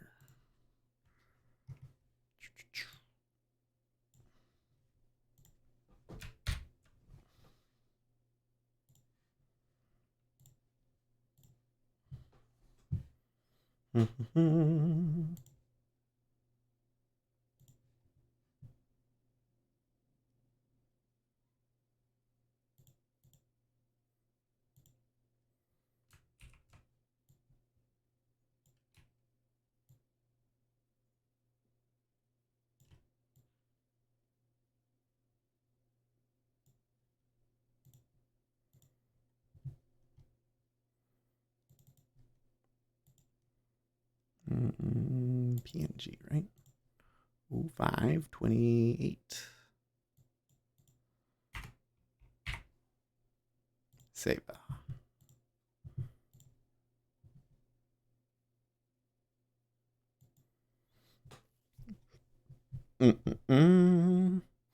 in Treasuries, these sandwich days would be a little more fun. Yeah. Well, it could definitely help us in the summer action, but it's like when you get stopped out. So the key thing that you're gonna have to do is you're gonna have to look at how many times back and forth do I have to make money, so that when it finally breaks out of the range, I still end up positive. Or when do I stop trading it? You know, when do I stop trading that range?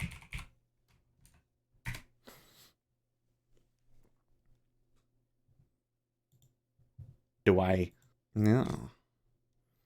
So comments. Ah.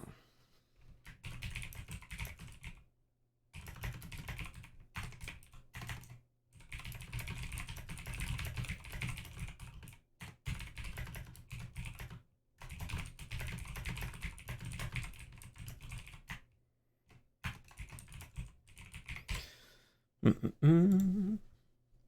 Yeah, 3 trades there, so yeah, it's okay. I really only made like a tick in the end, a tick and a half, but it's still okay. Actually, no, not a tick and a half. It was because I made, oh yeah, 26. So when you minus 5 from that for the commissions, then it's like $20. I made $20 a day. Yay me! Okay, so there's the comment. Go. Why don't you scroll down and leave a comment right now if you have the moment?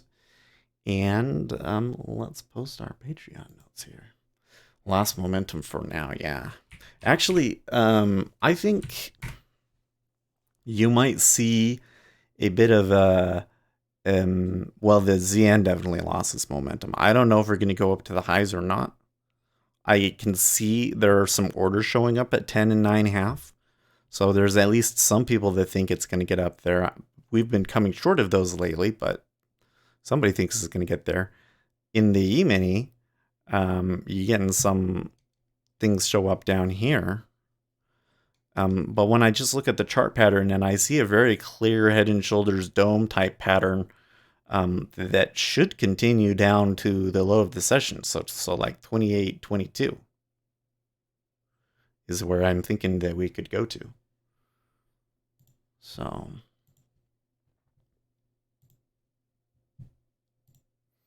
was there a comment here on the Patreon?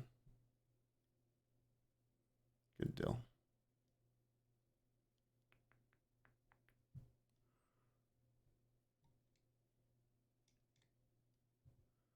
Oh, keep getting $1 pledges.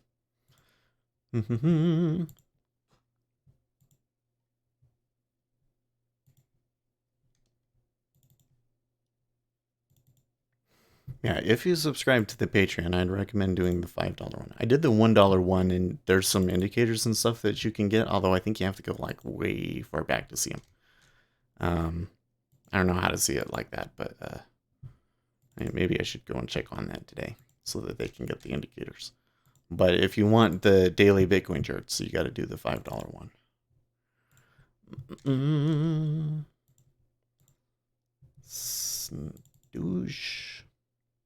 Doge, maybe it wants to come back.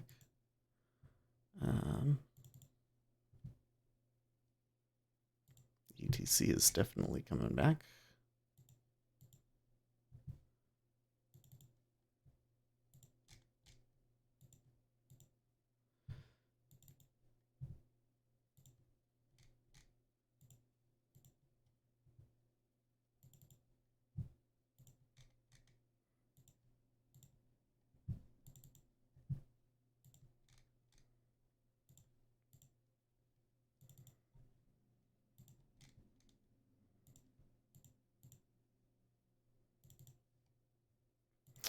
Okay.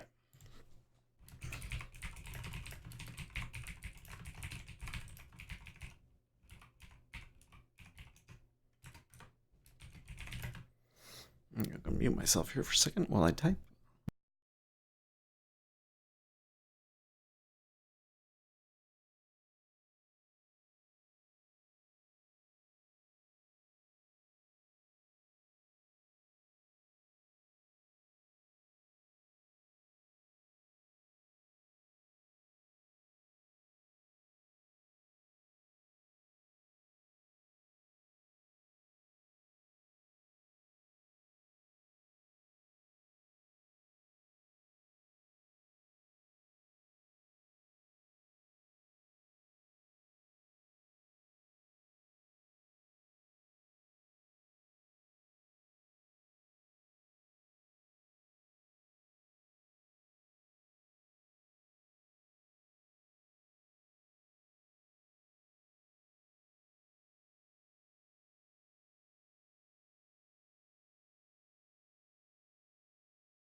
Okay. Yeah, the Bitcoin thing is still very alarming to me.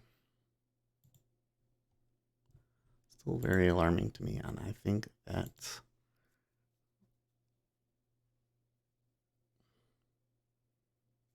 um yeah, I think there could be a really big move down in Bitcoin over the next month or so. Well, I'm glad that I got 4 ticks on that one. Probably should have taken more, but it's okay. Um, I'm really mad though. That -2 right there should not have happened. I mean, uh, I don't know what to do about that one. Clearly, I wanted '05. I said I don't think I'm going to get it. I bid up, got filled, stopped out at '04 half. They never took '04 half. So I was maybe being a little overly cautious there. But then I took it again and I made 4 out of it. So, if I could have avoided taking that, I'm not sure if there's anything that would have said to me to not take it though. So that's a tough one. I've not that one hasn't quite happened to me in a while. So I don't know. Anyways, so we still got a lot of people with us, so thank you guys for watching very much. Again, if you haven't hit that like button already, and give us a like and to subscribe. Hit the bell icon. The good thing about the bell icon is that then you'll get notified when the stream goes live, so it's a lot easier to get into the stream right away. So yeah, hit the bell icon.